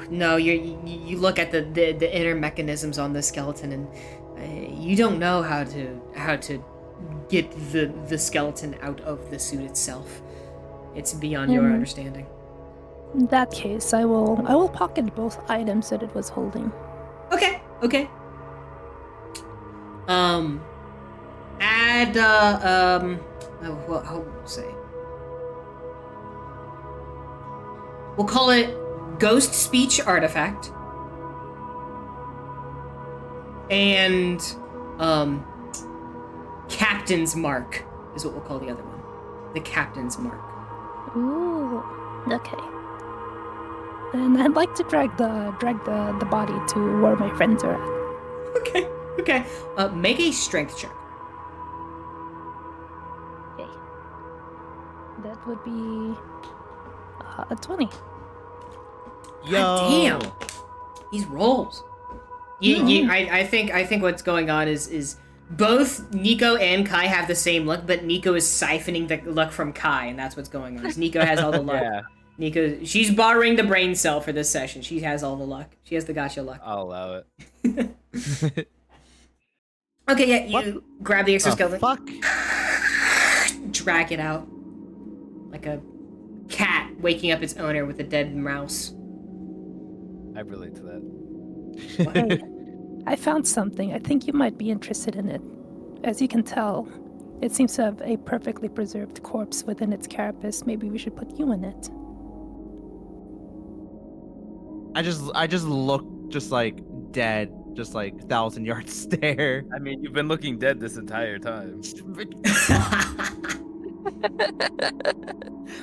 No, I say this with full good intentions. I say mayhaps I have attempted to try to extract the body out of this shelling that it is, and maybe you could give it a try. I mean, it wouldn't hurt, would it? Worth a shot, I guess. Okay, No, how do you don't even? Don't look how at do me you? like I'm crazy. I'm saying this could be armor. I'm not looking at you like you're crazy. I'm just. How do we even get this thing off of it? Hmm. I kind of like knock on the helmet.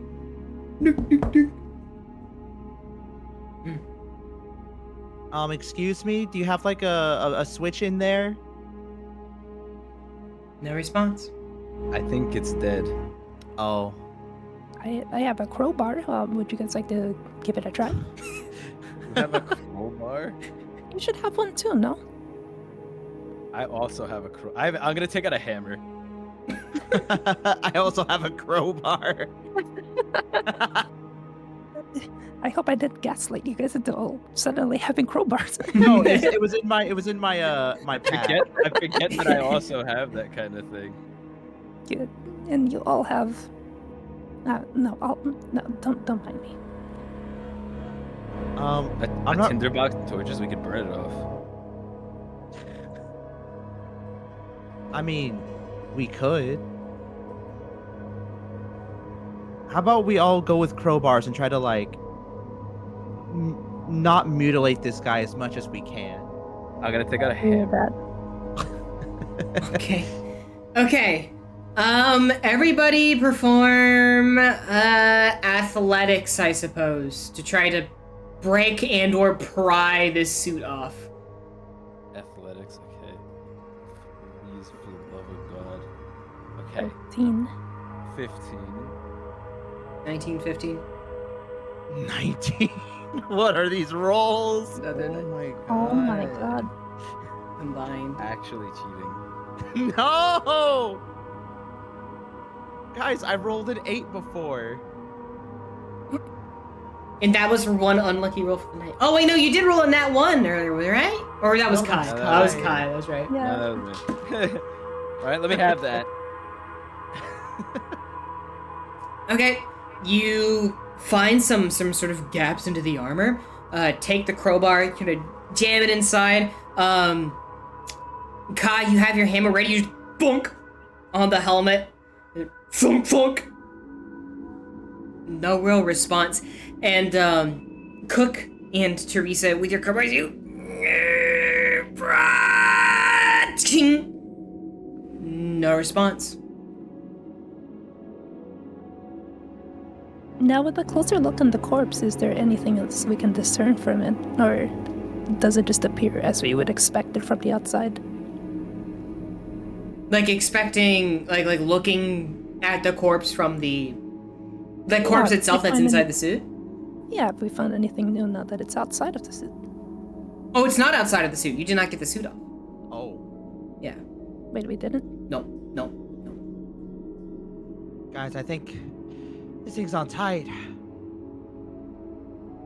I'm putting all my strength into it, and yeah. And I'm not out of breath, by the way, or huffing or puffing. I don't think we can Sure? get. You sure you're Yeah. trying? I am. I'm giving it Okay. my all. All right, all Give right. you my all, baby. Just because I'm not out of breath doesn't mean I'm not trying. You breathe? No. Oh, My lungs well, don't that function. makes much more sense. I breathe out my mouth. Mouth breather. Okay. All right, well, there's nothing. I guess we can't do much about this. Yeah, I'll just drag him to the side here. We can bring this one back later for the man with the hat outside later for for a pretty penny, I'm sure. Yeah, we can get our money back. I'm sure armor of this caliber must be worth something to keep a corpse Yeah. like that. And basically a mummified corpse as well. You know how much people pay for mummies? No. Oh, You want mummy? no. Would you like to be now? Bum Would you like to bum be a bum mummy? bum bum bum. The So music's- what's with these chairs? Yeah, that's gonna be my question. From the structure of the chairs, they're very rectangular. They're built sort of out of the beast from the ancient civilization, but you can tell they're very old.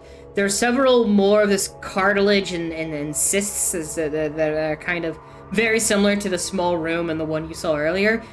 A lot of different functions in the chairs. None of them appear to be working.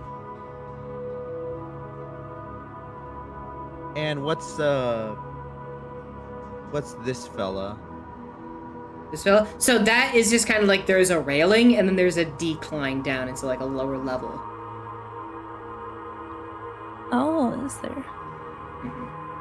Well, I'd like to smash these implements to see if there's any gold inside them.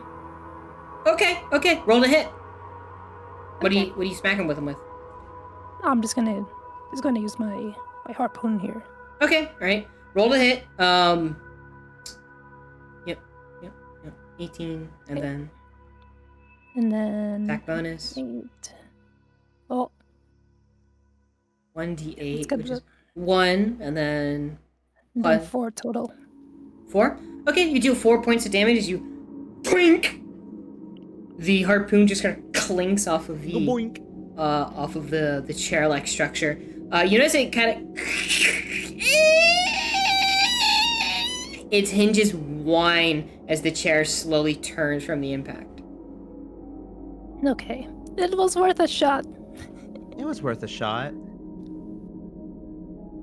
Yep. I go over here and then like discover that it descends. Oh. Do you guys still want to play with the chairs or do you want to go down? Your chairs. Go Chairs. down. Well, let's go down anyways. Never mind that. Okay. You see towards the bottom of the incline, the hard metallic floor becomes this softish blue carpet. As you descend down, there is this shattered sort of glass towards your left, or towards the towards the east. And it's just rock, like it's just jagged metal rock spire that's jettisoned into this room. Towards your west, in the wall, it's faded. It's hard to make out specifics, but it's a mural.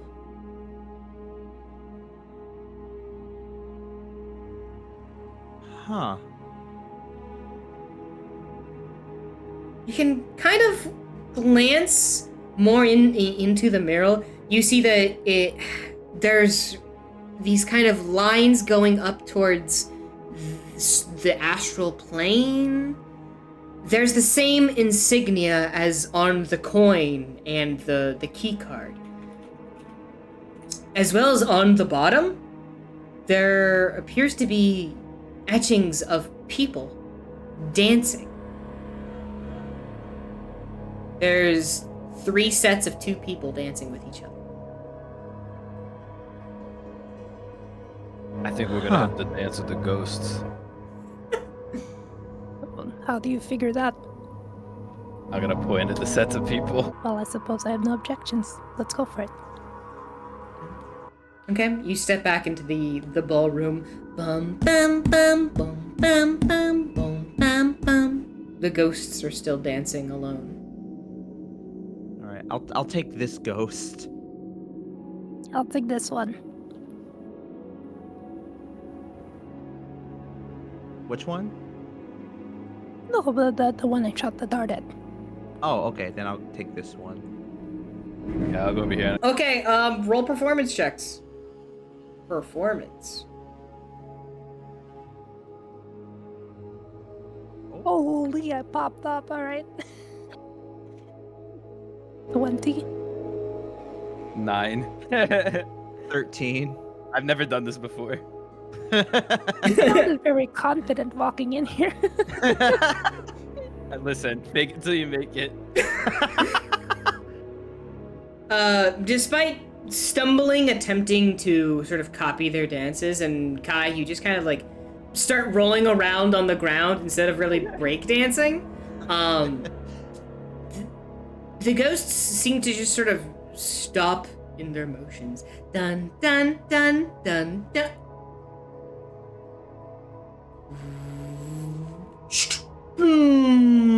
The hexagon glows with this bright blue, sort of a radiant flare that shoots out from the floor. The ghosts disappear, and then there's this large sort of ghostly, ethereal shape, the insignia of the beast, appears, the 3 arrows of the coin. Then, Oh my god, that worked. in the eastern corner of the room, that small circular room begins glowing blue. You mean the west? The west. The west, yes. Seeing that, I will approach it and then go press the funny button again. Okay. You know, those moves weren't that bad. I know it just on the trick. I've never seen this routine before. I've never danced so hard in my life. Covered in like dirt. Okay. Kai, you reach over and you press the button. There's a...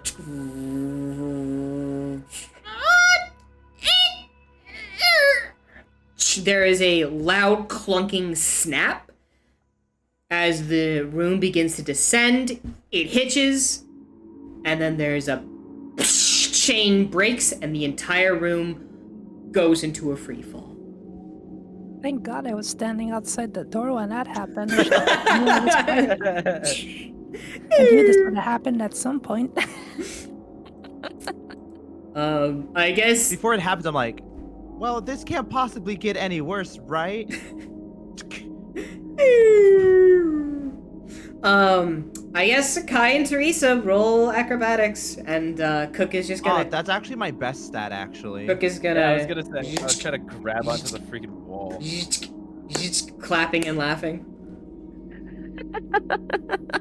Well, yeah. Well, let's see what happens to them first. 17. A 17 12. and a 12.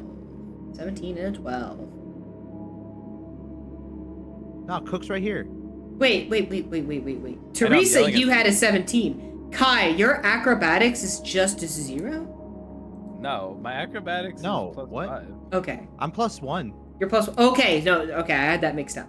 My bad. So, Teresa, you had 12. Kai, you had 17. Okay. Yeah.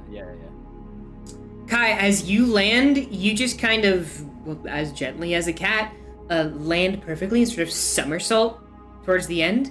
Teresa, you're not as gracious as you fall down. You take 5 points. Kai rolled that. You take 5 points How the fuck did I roll that? of bludgeoning. It whenever you make a roll, it rolls to whatever character you rolled it as. So I can just roll you as you guys. Why is Cook? Token 2. Token Yeah, two. Cook has Token been token two. 2 for quite a while, so I take Yeah, 5 I'm just points of the damage. token party member. Token apple. The token robot.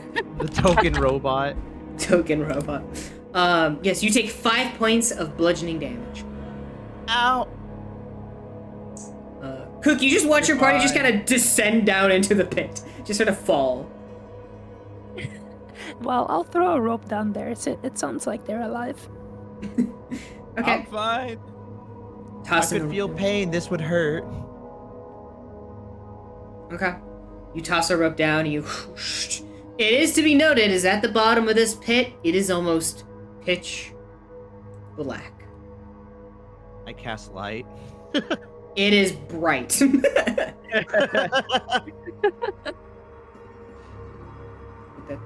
that there. Everybody's moved. There you go. Okay. So, from what you can see inside of this room, Kai's got the zoomies, there's these two kind of perches, these overlooks, and this expansive room that stretches about, say, 50 feet across, and there's these blue, smaller beasts. This is like the great beast's sort of children. It's young inside of this room. They lay tilted on their side, and do you guys actually see the blue structures? No. You don't?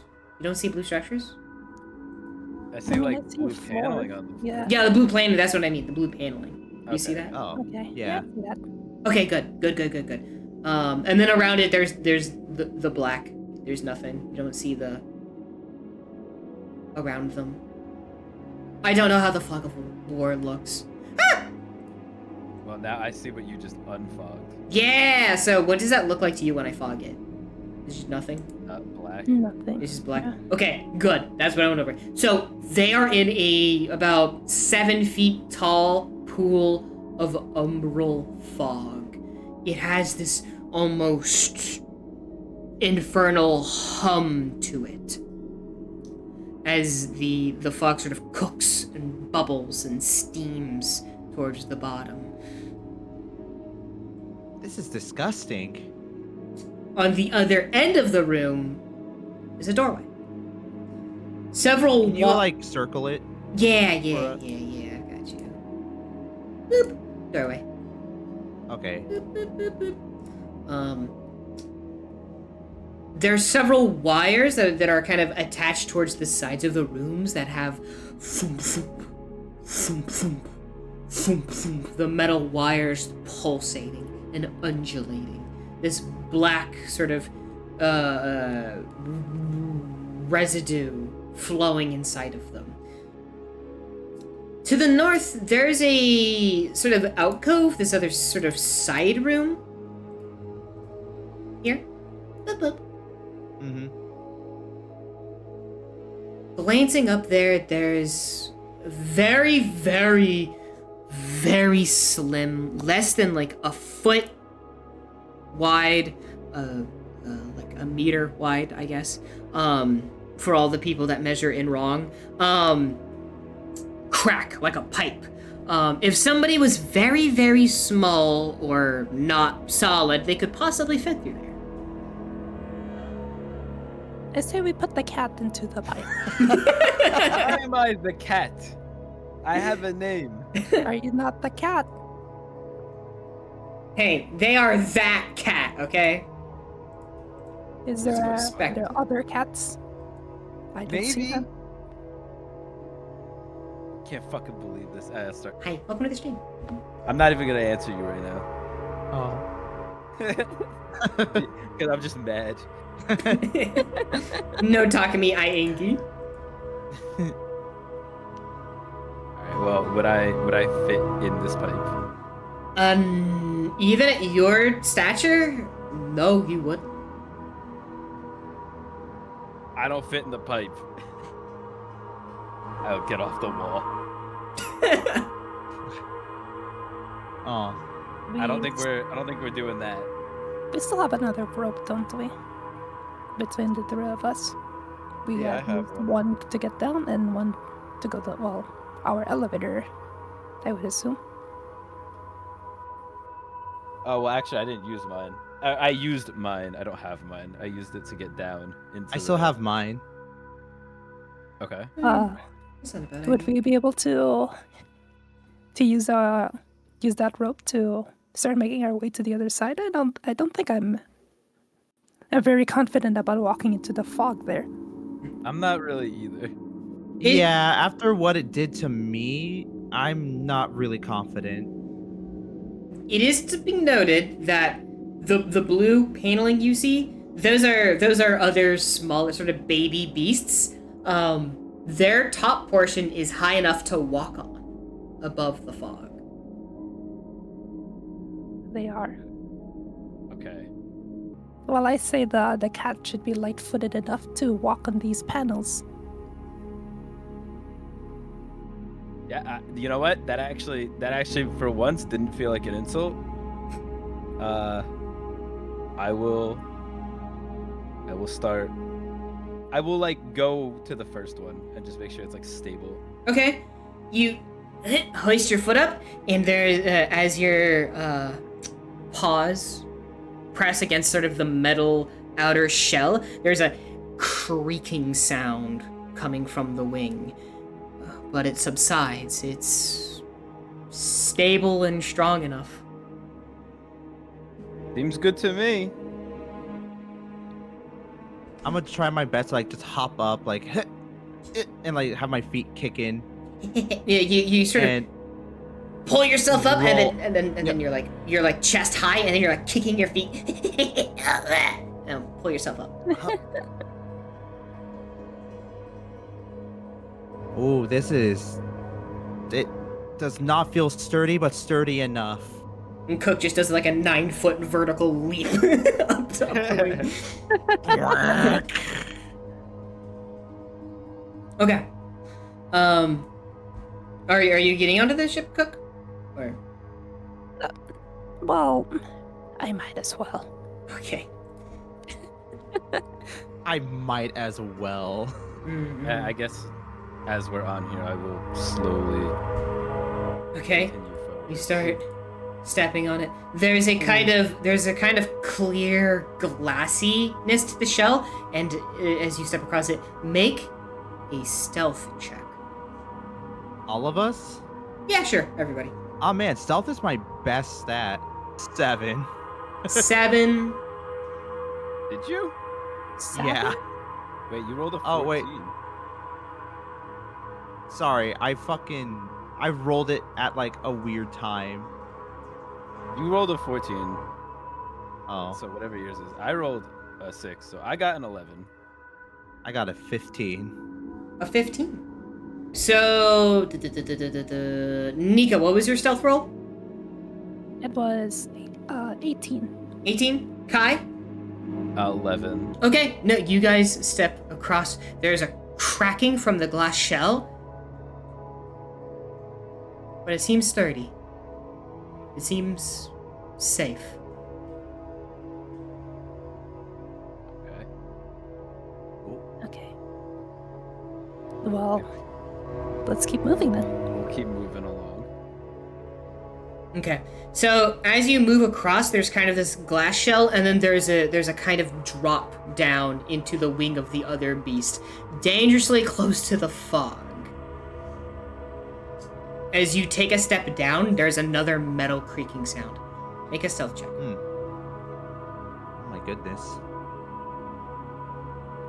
Last time I did a stealth check, my OBS didn't like it. 7. 24. 24. Let me refresh. Okay. I'm me. And 7. 7? 2 sevens? Okay. Kai, you, as gracefully as a cat, step onto the wing with no added benefit. Cook, you step onto it, and then from an old injury, the rusted joints in your knee kind of locks in, and you kind of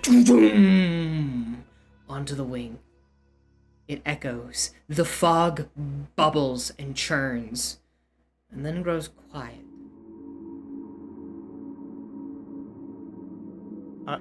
Are you okay I've there? broken a bone or two off this beast, but it's already dead. I don't think it would mind. Yeah, just be a little careful. We don't want it to fall. Yeah. I am not good at jumping. That was apparent.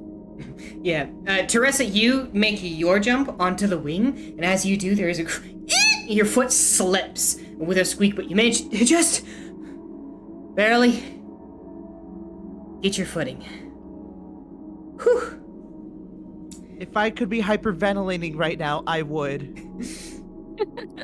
Let me kind of position like everyone. Make perception checks.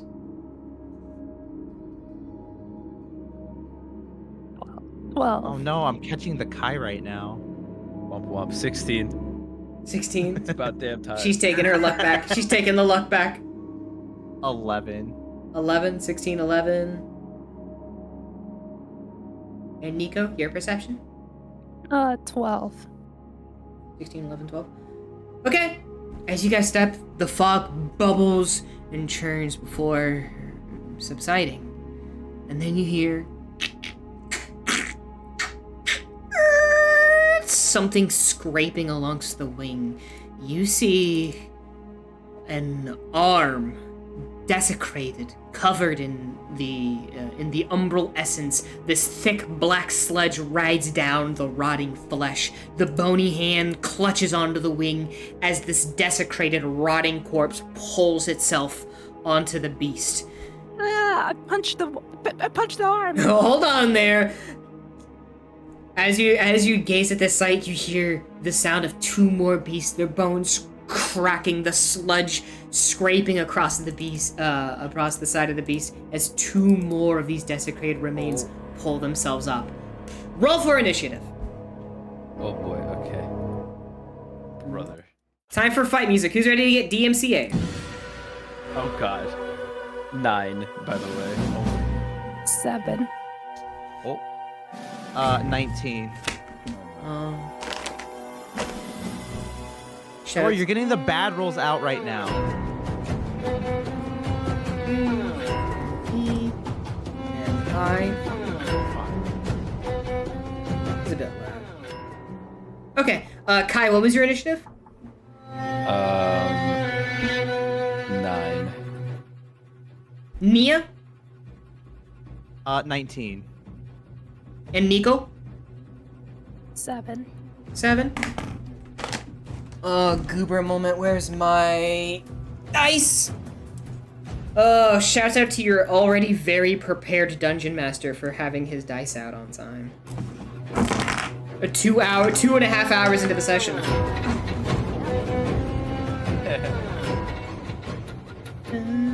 Okay. Roll. Adam. Z2, Z3. I'm just writing down the initiative roll so I can keep better track of it. Because I'm really bad with remembering this. Oh! These dice, by the way, are like, well, they're not solid gold, but they're metal dice that resemble gold. Gold dice. Really, really, very nice dice. Okay, first up is Nia. These desecrated remains have pulled themselves up onto the smaller beasts. Umbral essence oozes from the rotted sinew and bones, as the only thing left resembling once was living creature are these two undulating red balls for eyes. They're looking at you. What do you do? What the fuck? Wait, we can all speak as free actions, right? Like right Yeah. now. Yeah, you can talk shit if you want. Yeah. Yeah. Well, hear me out. The corpse and I would be fine, but if the cat fell into this fog, she'd end up just like me, cooked. So maybe we should pick our battles here. And This fellow right here. Yep, that one. I'm gonna magic missile it at 2nd level. All right, go ahead and roll for damage. What do you have a specific flavor? Like, do your magic missiles look like something in particular you want, or is it just? They look like cute plushies coming off. Oh, okay, that's cute. All right. So go ahead and roll damage. All right. I have to roll these one at a time. Okay. So 1d4. 1, 2, 3, 4. Okay, so 4, 5, 6, 7, 8, 9, 10, 11, 12, 13 damage. 13 damage. Yeah. Okay. These a bunny rabbit, a bear, a kitty cat, and a fox, a moose, a moose plushie, all sort of emanate around you with a ching ching ching ching. And then they fly out, striking this desecrated corpse. They smash like glass against his body, head, chest, twice towards his torso. It stumbles back. It gargles up. This umbral essence oozes from his mouth. It's looking very rough. Okay. That was your action. Yes. Let me read my thingamabobbers.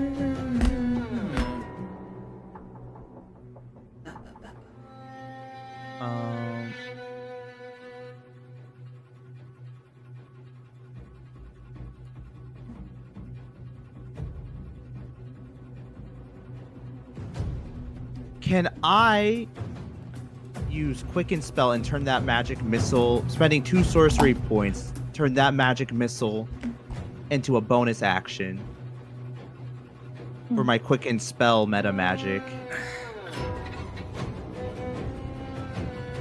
I'll let it pass, but if you do meta magic again, make sure you declare the meta magic before performing the action. Oh, okay. But, I'm sorry. Yeah, but I'll allow it. It's good. Good. Okay, that was your bonus action then. And then I'm going to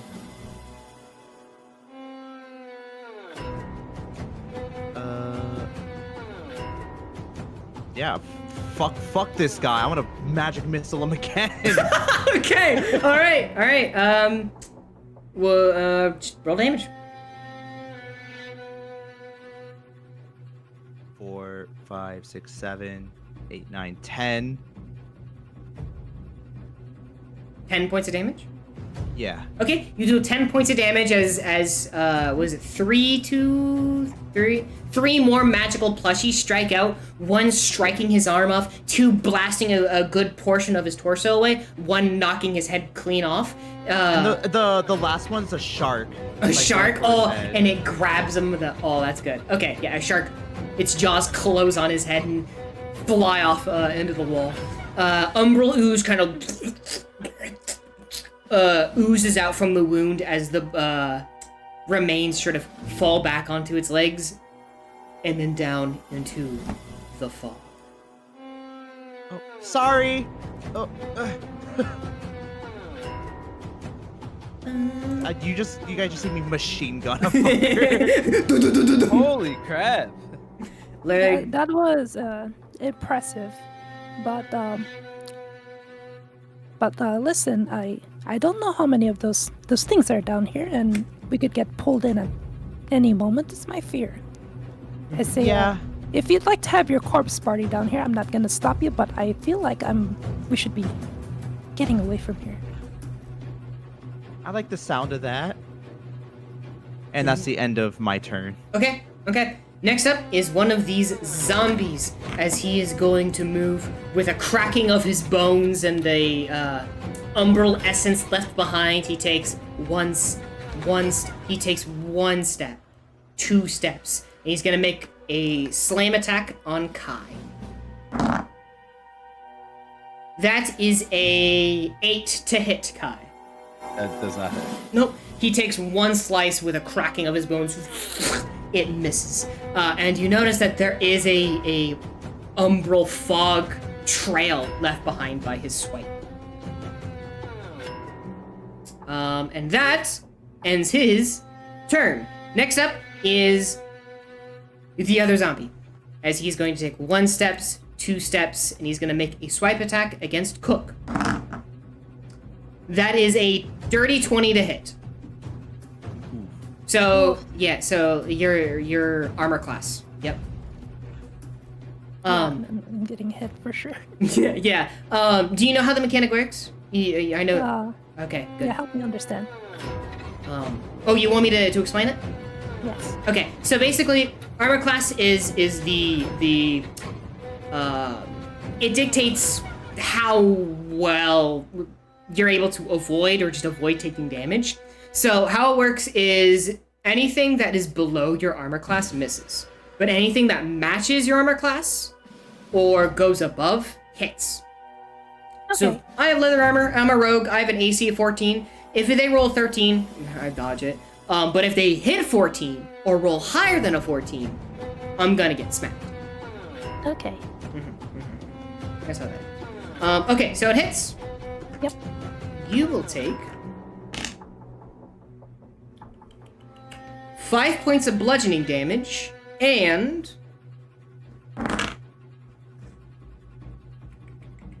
1 point of necrotic damage.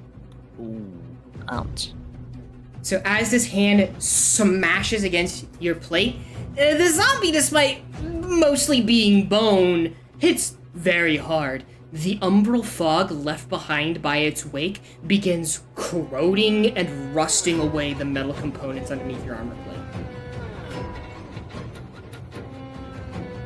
And he ends his turn there. Next up is Kai. What are you doing? Okay.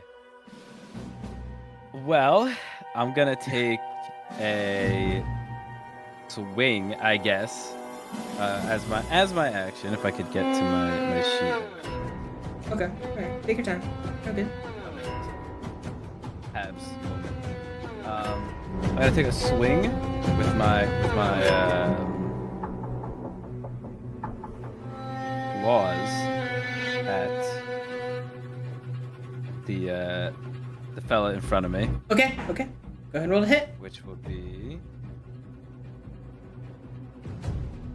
whatever, 18 to 23. 23 hits. Roll damage. 1d6 plus 3 because monk moment. I think it's 1d6.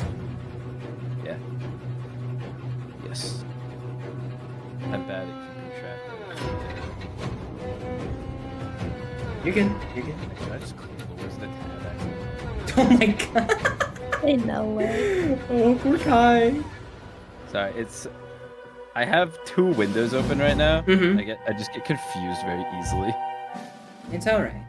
I do that. Don't worry. Be 6 damage, Okay. and then as my slashing specifically, as my bonus action, as I take my slash with my claws, I'm gonna like follow through and then try to like roundhouse kick it which is just gonna be an unarmed strike. Okay. Yeah. Roll the hit. As my my bonus action, which will be a 20, which is not natural. Yo. Nice. Okay. Roll damage. Remind me if when you're doing the bonus attack unarmed strike, add the +3 to it, or is it like a 2-weapon fighting situation? Oh, that's a good question. That's a Are you good doing question. flurry of blows? No, I'm just doing it. My bonus attack unarmed strike. Oh. Bonus attack unarmed strike. You can make 1 unarmed strike as a bonus action.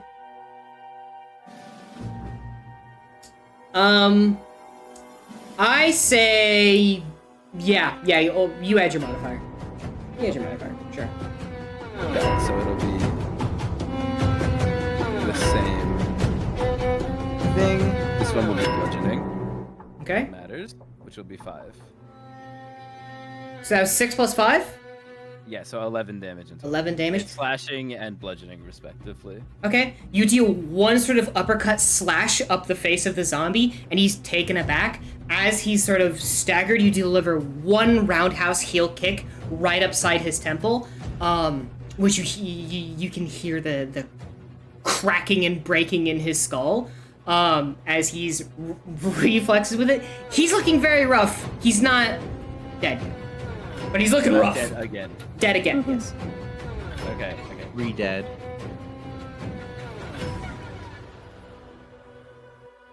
That's it from me. Okay, all right. Next up is Nico. Your turn. What are you doing? So how does movement work? So if you look at your speed, you have 45 feet, so 1 square is 5 feet of movement. 1 square is 5 feet of movement. So is that like how much I can move? Yes. So if you, let's see, you have 30 feet, right? You can move 1 square, that's 5 feet, right? You can move Yeah. 2 squares, 10 feet, and then you basically use up your movement resource to move. And I could do that between actions as well. Yeah, so you can smack a dude and run away, or you can run up to a dude and smack him. So I told you as well about reactions, Nico. yes. So how combat works is there is an action, a bonus action, a free action, and your movement. Actions are like drinking a healing potion or attacking, the really big stuff. The really big stuff, casting a spell. Bonus actions are pretty much just ability actions. Things that cost a bonus action are specified, they're bonus actions. I would also like to say that if you say you're attacking one of these zombies and you move, say, like 5 feet away, they have a thing called a reaction. Yes. Which Attack. they can do to counterattack you. So like, for this zombie here, it has a 5-foot square right here of his range. And if you exit out of that range, he can have an opportunity attack, meaning he can attack you. Right, so I can move around them for free without getting opportunity attack then, yeah? If you don't leave his square. Yeah. Okay. So if Same thing with this guy, because you have 2 fellas right now. So can I occupy their space or move through them? No. No, you cannot. Okay. So you're gonna have to either push him out of the way or kill him. And then you have your And shove also. That's yes, something yes. can do. You can roll your athletics, and if they fail their dexterity save, you can move them. You push them back a square. But that would take your action. Okay, I see. So, here's my turn. Okay. Let's hear it. I'm gonna take my dagger All right. and throw it at the corpse in front of Kai. Okay. Yeah. And also I'm gonna... Yeah, okay. I don't know if I did declare right away, but I plan to use Flurry of Blows as my bonus later. Flurry of blows. Let me take a gander at this. Flurry of blows. Flurry of blows. Yeah, Flurry of Blows. Oh! Tua. Is a monk that allows a monk to make 2 rapid unarmed strikes at a target.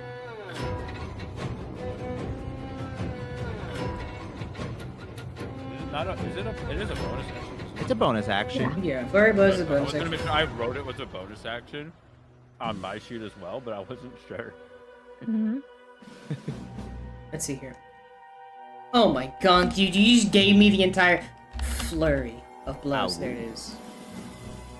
Immediately after you take the attack action on your turn, you can spend 1 key point to make 2 unarmed strikes as a bonus action. Okay, yeah, that works. All right, go ahead and roll to hit with your dagger. Okay. Thank you, Kai. Good job, Kai. Good work, Kai. Thanks. Got you. I appreciate you. And Now you then- add your attack bone. Yep. Okay, so the hit would be a. Let me see, that would be a 17 for the hit, That hits. and then my damage would be the 1 plus 3, so 4 damage. Okay, you're doing 4 points of damage as you throw a dagger, and it deals 4 points of damage as it stabs into the zombie. The force of the impact goes as he spews out Umbral essence and falls down into the fog. Nice. Thank you. And then using my flurry of blows, I do the first unarmed strike to the corpse in front of me, Okay, and then using that, I'd like to push it back 15 feet because it connected, or I hope it would connect at least. wait, flurry of blows knocks him back 15 feet? It's one of the things I can choose to happen. It says, whenever you hit a flurry of blows attack, you can impose one of the following, and that is either make them go prone or push them up to 15 feet. Oh, that's cool. Okay, yeah. Roll to hit. Okay. I think that's like what, way up the open palm or whatever. Yeah. So that would be an 11. 11 hits. Okay, nice. And then what is the damage roll for the unarmed hit again? For Monk, it's a D6, isn't it? I thought it was a D4. Oh, thought you're the- right, because initially it's just your strength modifier. Yeah. So for Monk, it's a D4, and then you add your X. Okay. Why am mine a D6 then? Because you're a tabaxi, you have claws. Oh, okay, Yeah, got it. that's nice.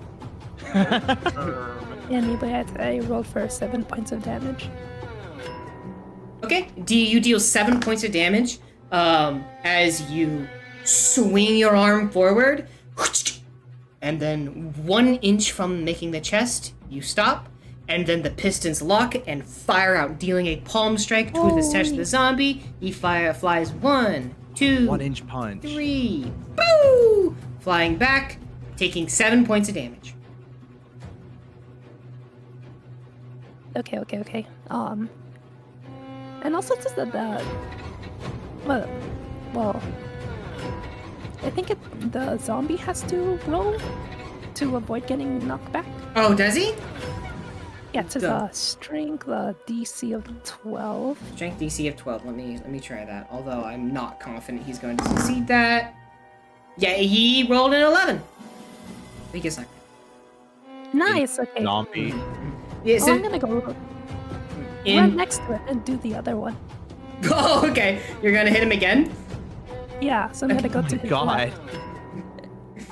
Just straight up strutting over to him, asserting Yeah. your dominance. All right, roll to hit. And then okay, let's roll. Well, okay, 7. 7. That does not hit. No. You swing again with your palm, but instead of it making contact, your pistons lock too early, and the attack does not pull through. Your arm goes slack once again, and you're in control. That was almost cool. Okay. You had your turn there? Yeah. Okay. Next up, top of the turn order, it is Nia's turn. Magic missile. Oh my, How many witches you how many got? slots do you have? Yeah. You get 4. 4. I got 4. I hope there's not like any more enemies. I still have 1 second level spell slot left. Alright. So.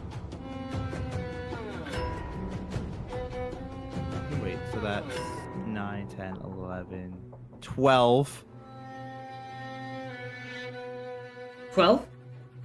Yeah. Oh, 12 points of damage? Okay, yeah. Yeah. That kills him. That kills him. Listen, 7 it was plus- either doing this, Ray of Frost, or fucking the Scorcher.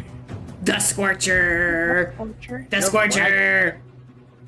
No, I have one cantrip that does damage. I see. I got Ray of Frost, Mage Hand, Minor Illusion, and Light. Okay. As you notice, Cook tries to make their palm strike. Their pistons lock. The machine seems visibly confused as they're trying to unlock the pistons in their arm. The zombie pulls its hand back, ready to strike before the glass plushie makes makes contact. Exploding. Yeah, one of them looks like Kai. One of them just like you mess up their face so bad it looks like Kai.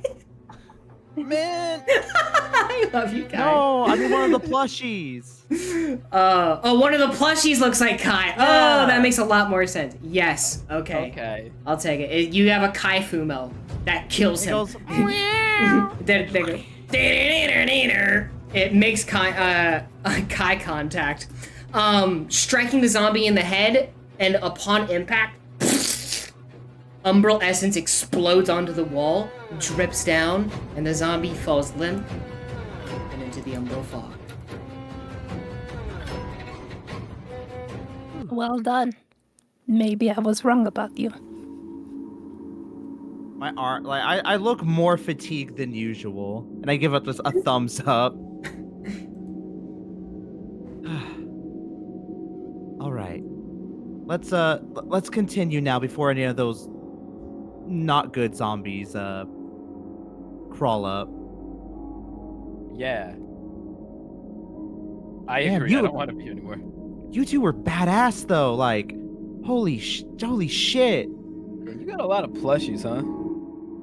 Yeah.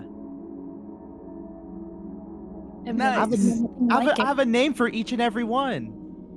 Okay, well, you could maybe tell me about it later. There's Samantha, Okay. Cream, it. Okay. Doug.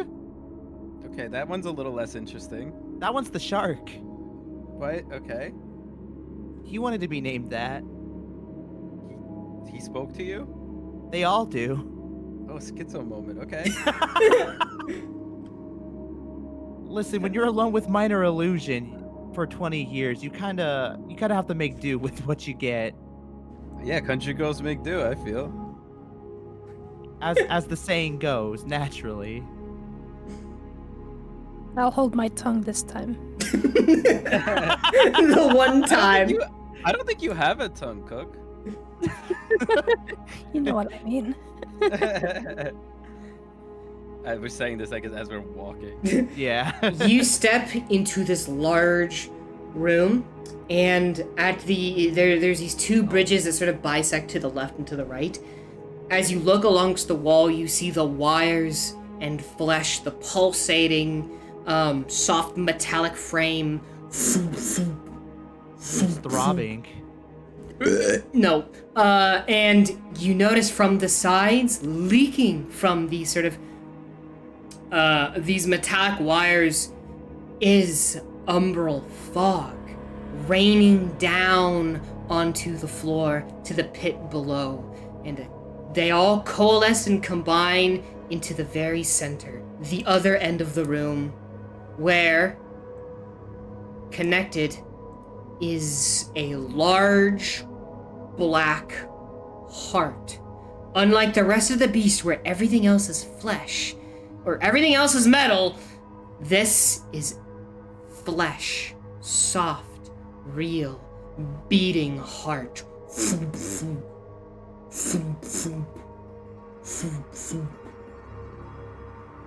you want me to throw a magic missile at it, or?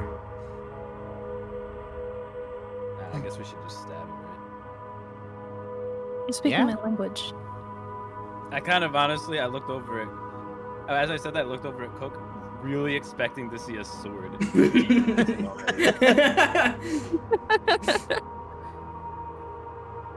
I mean, I guess we stab it. I don't have anything to do that, so somebody else has to do it. I got I'm not daggers. touching that. I can't. Can I use Mage Hand to drop a dagger on it? Sure. After you All right. pass a wisdom saving throw, make a wisdom saving throw. What the fuck? Yeah.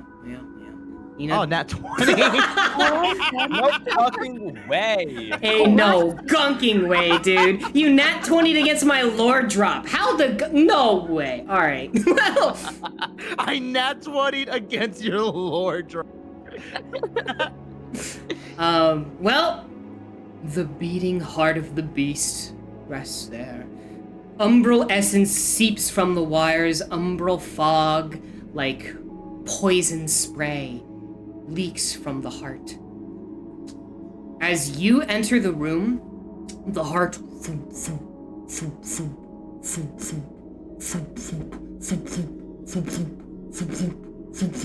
fog begins raining down. You hear the sound that all of you have heard so many times, that same siren every 5 years. Umbral fog floods into the room. It coalesces, rises up the metal catwalk. Umbral essence, as if given life, slops onto the catwalk, crawls into the remains of this ancient soldier, and this armored suit comes alive. Make perception checks really quick. In their hands, as these armored troops, not skeletal remains, this armor given life thanks to this black sludge, they hold strange box-like objects that glow red and aim them at you. You rolled... Kai rolled a crit, alright. We all rolled very well. Yes. You notice that on their armor, covered in a black sludge, yes, but on their armor is the same insignia you've seen many times before, the 3-arrowed coin. Oh, my bad. Stop, you're not rolling damage yet. The 3-arrowed coin, like the one you saw in the ghost chamber, on the mural. And the captain's mark. They aim their strange box-like technology at you. What do you do? Use the cube, the rectangle. They're all the way over there. I don't got the rectangle. Oh yeah. Oh wait, did you lose the rectangle? I kind of used it to open the door. Oh, I thought you like put it back in your pocket. It took it. Okay, but use the coin. I have another one. Yeah, I have the coin. Well, I'm just gonna just, wait. Do we have to start rolling initiative, or is this just like we're reacting to the attack first? You just react to it. You just react to it, I think. I'll go dodge. Okay. You pull out your coin? Whoa. Nice coin. Oh, he's pulling his coin out. He's pulling his coin out. He's pulling his coin out. Okay, Cook. Reaching into your pocket really quick, seeing the insignia, pull out the captain's mark and display it. The remains have their boxes raised. They glow a bright, sickly red glow before lowering their guns. Umbral essence droops down from the helmet. It sits up straight and makes a salute. Both of them. 07, let's go. Yo, can we get some I 07s always in knew the I was the chat? captain. Yo, let's go!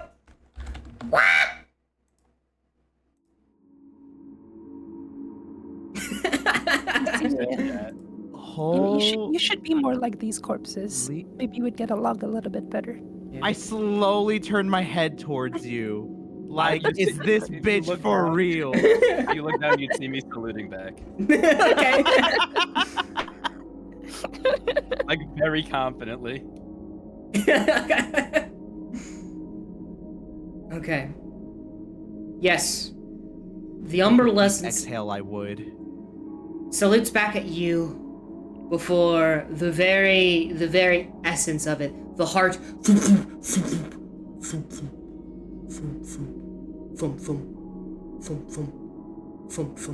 calms down. The essence leaves the armor, seeping down into the catwalk below. The umbral fog decreases, and the armor goes back to its docile state. It falls to the ground. Did I happen to catch how they were about to use that mechanism on us, which I presume is a weapon? You can presume. Make a, I guess, insight check. I guess you can make an insight check. Okay. Yeah, that's an 18. Good job, Kai. 18.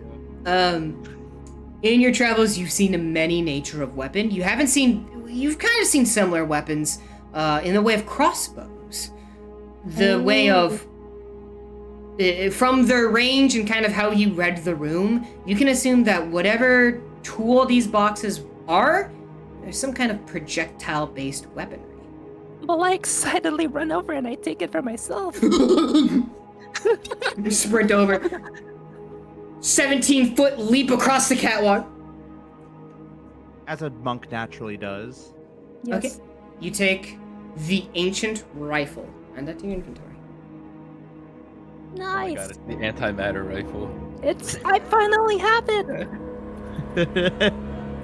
I found. Do you want to grab the other one? I'm already over there. I turn and you're gone. I'm like, "Oh." hey, shiny. What is it called?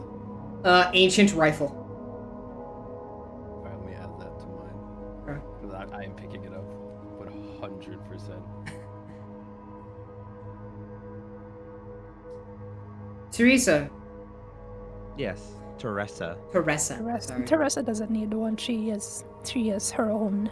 She has her own I have my own anti-material rifle. rifle. Evidently from the last encounter. The heart beats slowly, calmly.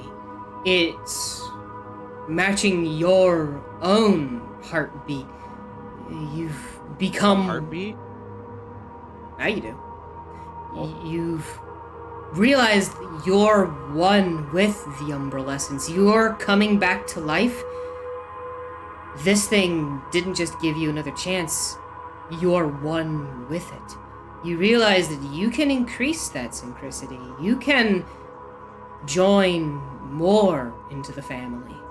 You can embrace this heart and become closer to the fog. Grow in power. Ew. Cook and Kai, you look down at this heart. Now, in your adventures, having realized that this is where the fog is coming from, decades of death, of strife, of rot, this is one of the first major steps to stopping it. Before you is a crossroads. What do you do? Teresa, I don't think I'm sure you've seen Kanto 5 at the end when they reach the whale's heart. You understand what I'm about to do, yes? I look down at the ground and I nod. I'm like, and I just say like, "Can you give me 5 minutes at least?"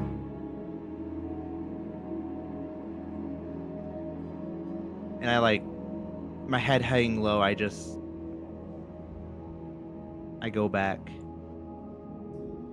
And I go back to the, climb the rope, and I try to head back to the, Okay. climb the rope back up, and I go towards the entrance Okay, to where, like, the ghosts were. Okay. Kai and Cook, what are you guys doing down here? Well, while I do that, because I gotta transition maps. Well, I'm going to ask Kai what her intention is. I don't like the fog. I want the money. I'm gonna be, like, right here. Okay. You can go back to the other scene now. Okay. I'm off the map. Gone. Dead. Again. Well.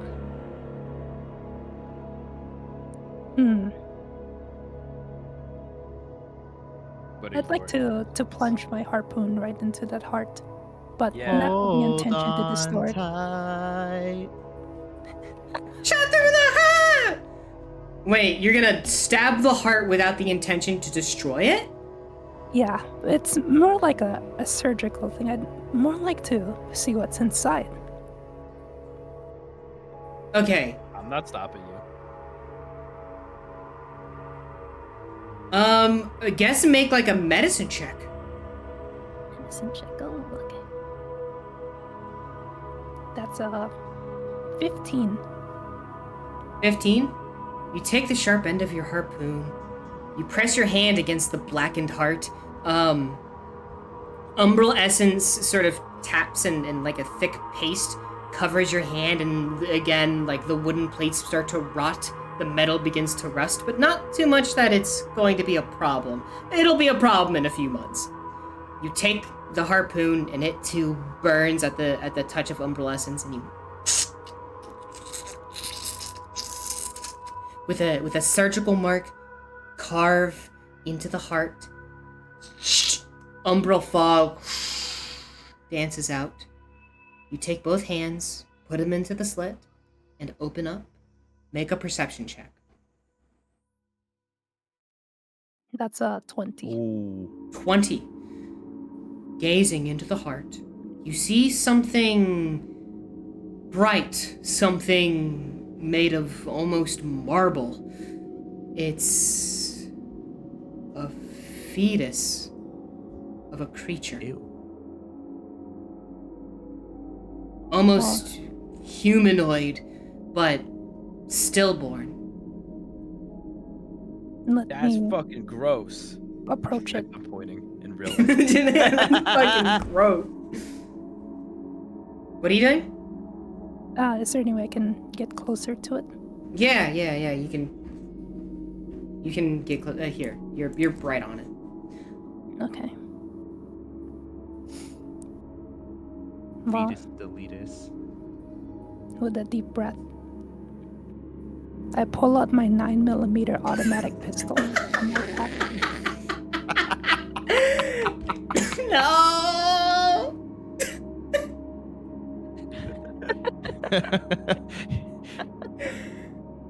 I cock the handgun and pull the trigger. Fucking Jersey! Welcome to fucking Jersey! Hey, get the fuck out of here! You place both of your robotic hands through the slit, gazing inside and seeing this stillborn life. You rack the slide of your 9mm. Bang! The gunshot reverberates through the ancient beast. There's a light. The room is brightened with muzzle flash, and in that there's a bright white flash that envelops the room and the beast as the fog and umbral essence is washed from the beast. The bright flash. Teresa, you feel as if you are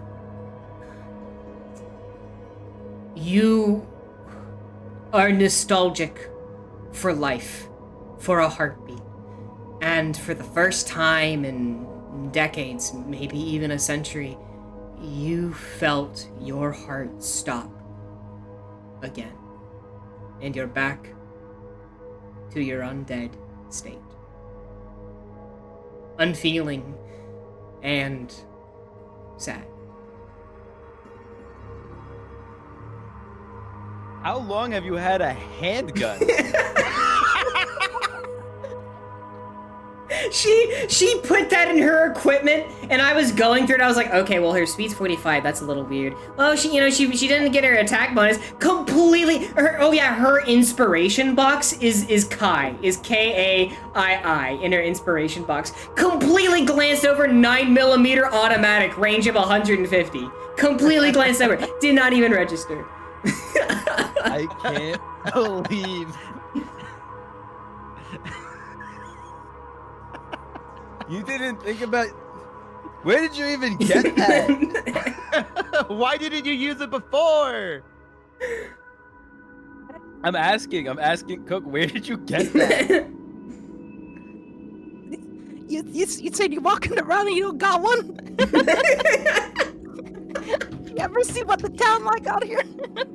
Kai whips out her own 9mm pistol. Her antimatter rifle. I wanted it to be personal.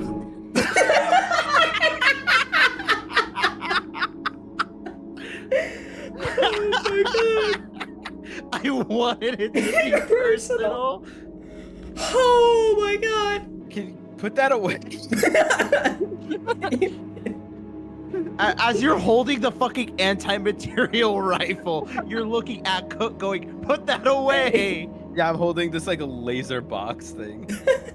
Yeah, you have a laser box slung on your shoulder, holding the material. I'm saying, yeah, the 2d6 that thing does, which is not even that much. Put that thing down, alright? Hey, that thing can kill a peasant. Be careful with that thing. Holding like an artifact that could end the world. Okay, well. Well, I think our business is done here. I think so. I think you're right. Shot through the heart. Well, Shot for sure. Not bad name. all right. So you guys, I assume, leave the room and back up to the upper floor Yeah. with your rifles in hand. The ghostly ethereal image of an ancient sigil still glows strong. As across the room, there's Teresa. Or I guess to your south is Teresa. What was that loud bang? Don't even ask. Can I just continue on? I don't even say anything.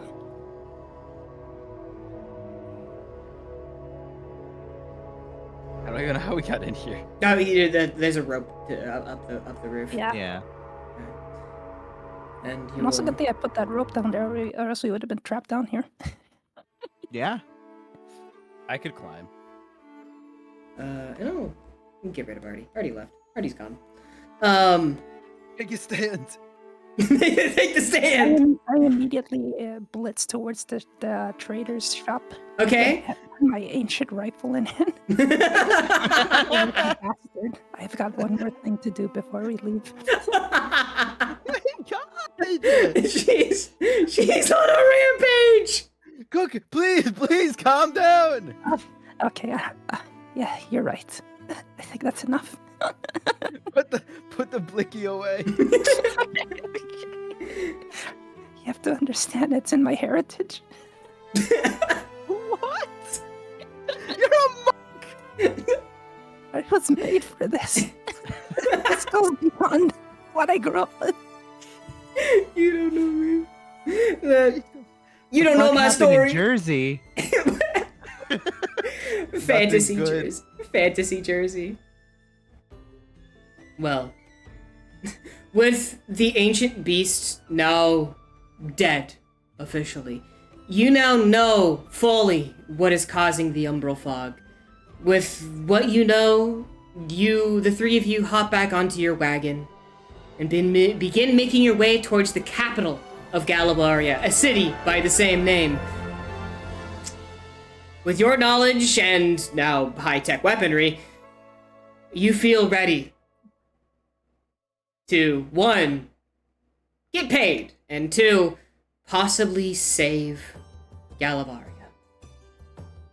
The end. Yeah. Yippee! Yeah! Cook is the kind of MF to pull up when we're getting paid the 5K and just shoot the guy. like actually unprovoked. just What happens Oh in my Jersey God. stays in Jersey. Don't mess with me. don't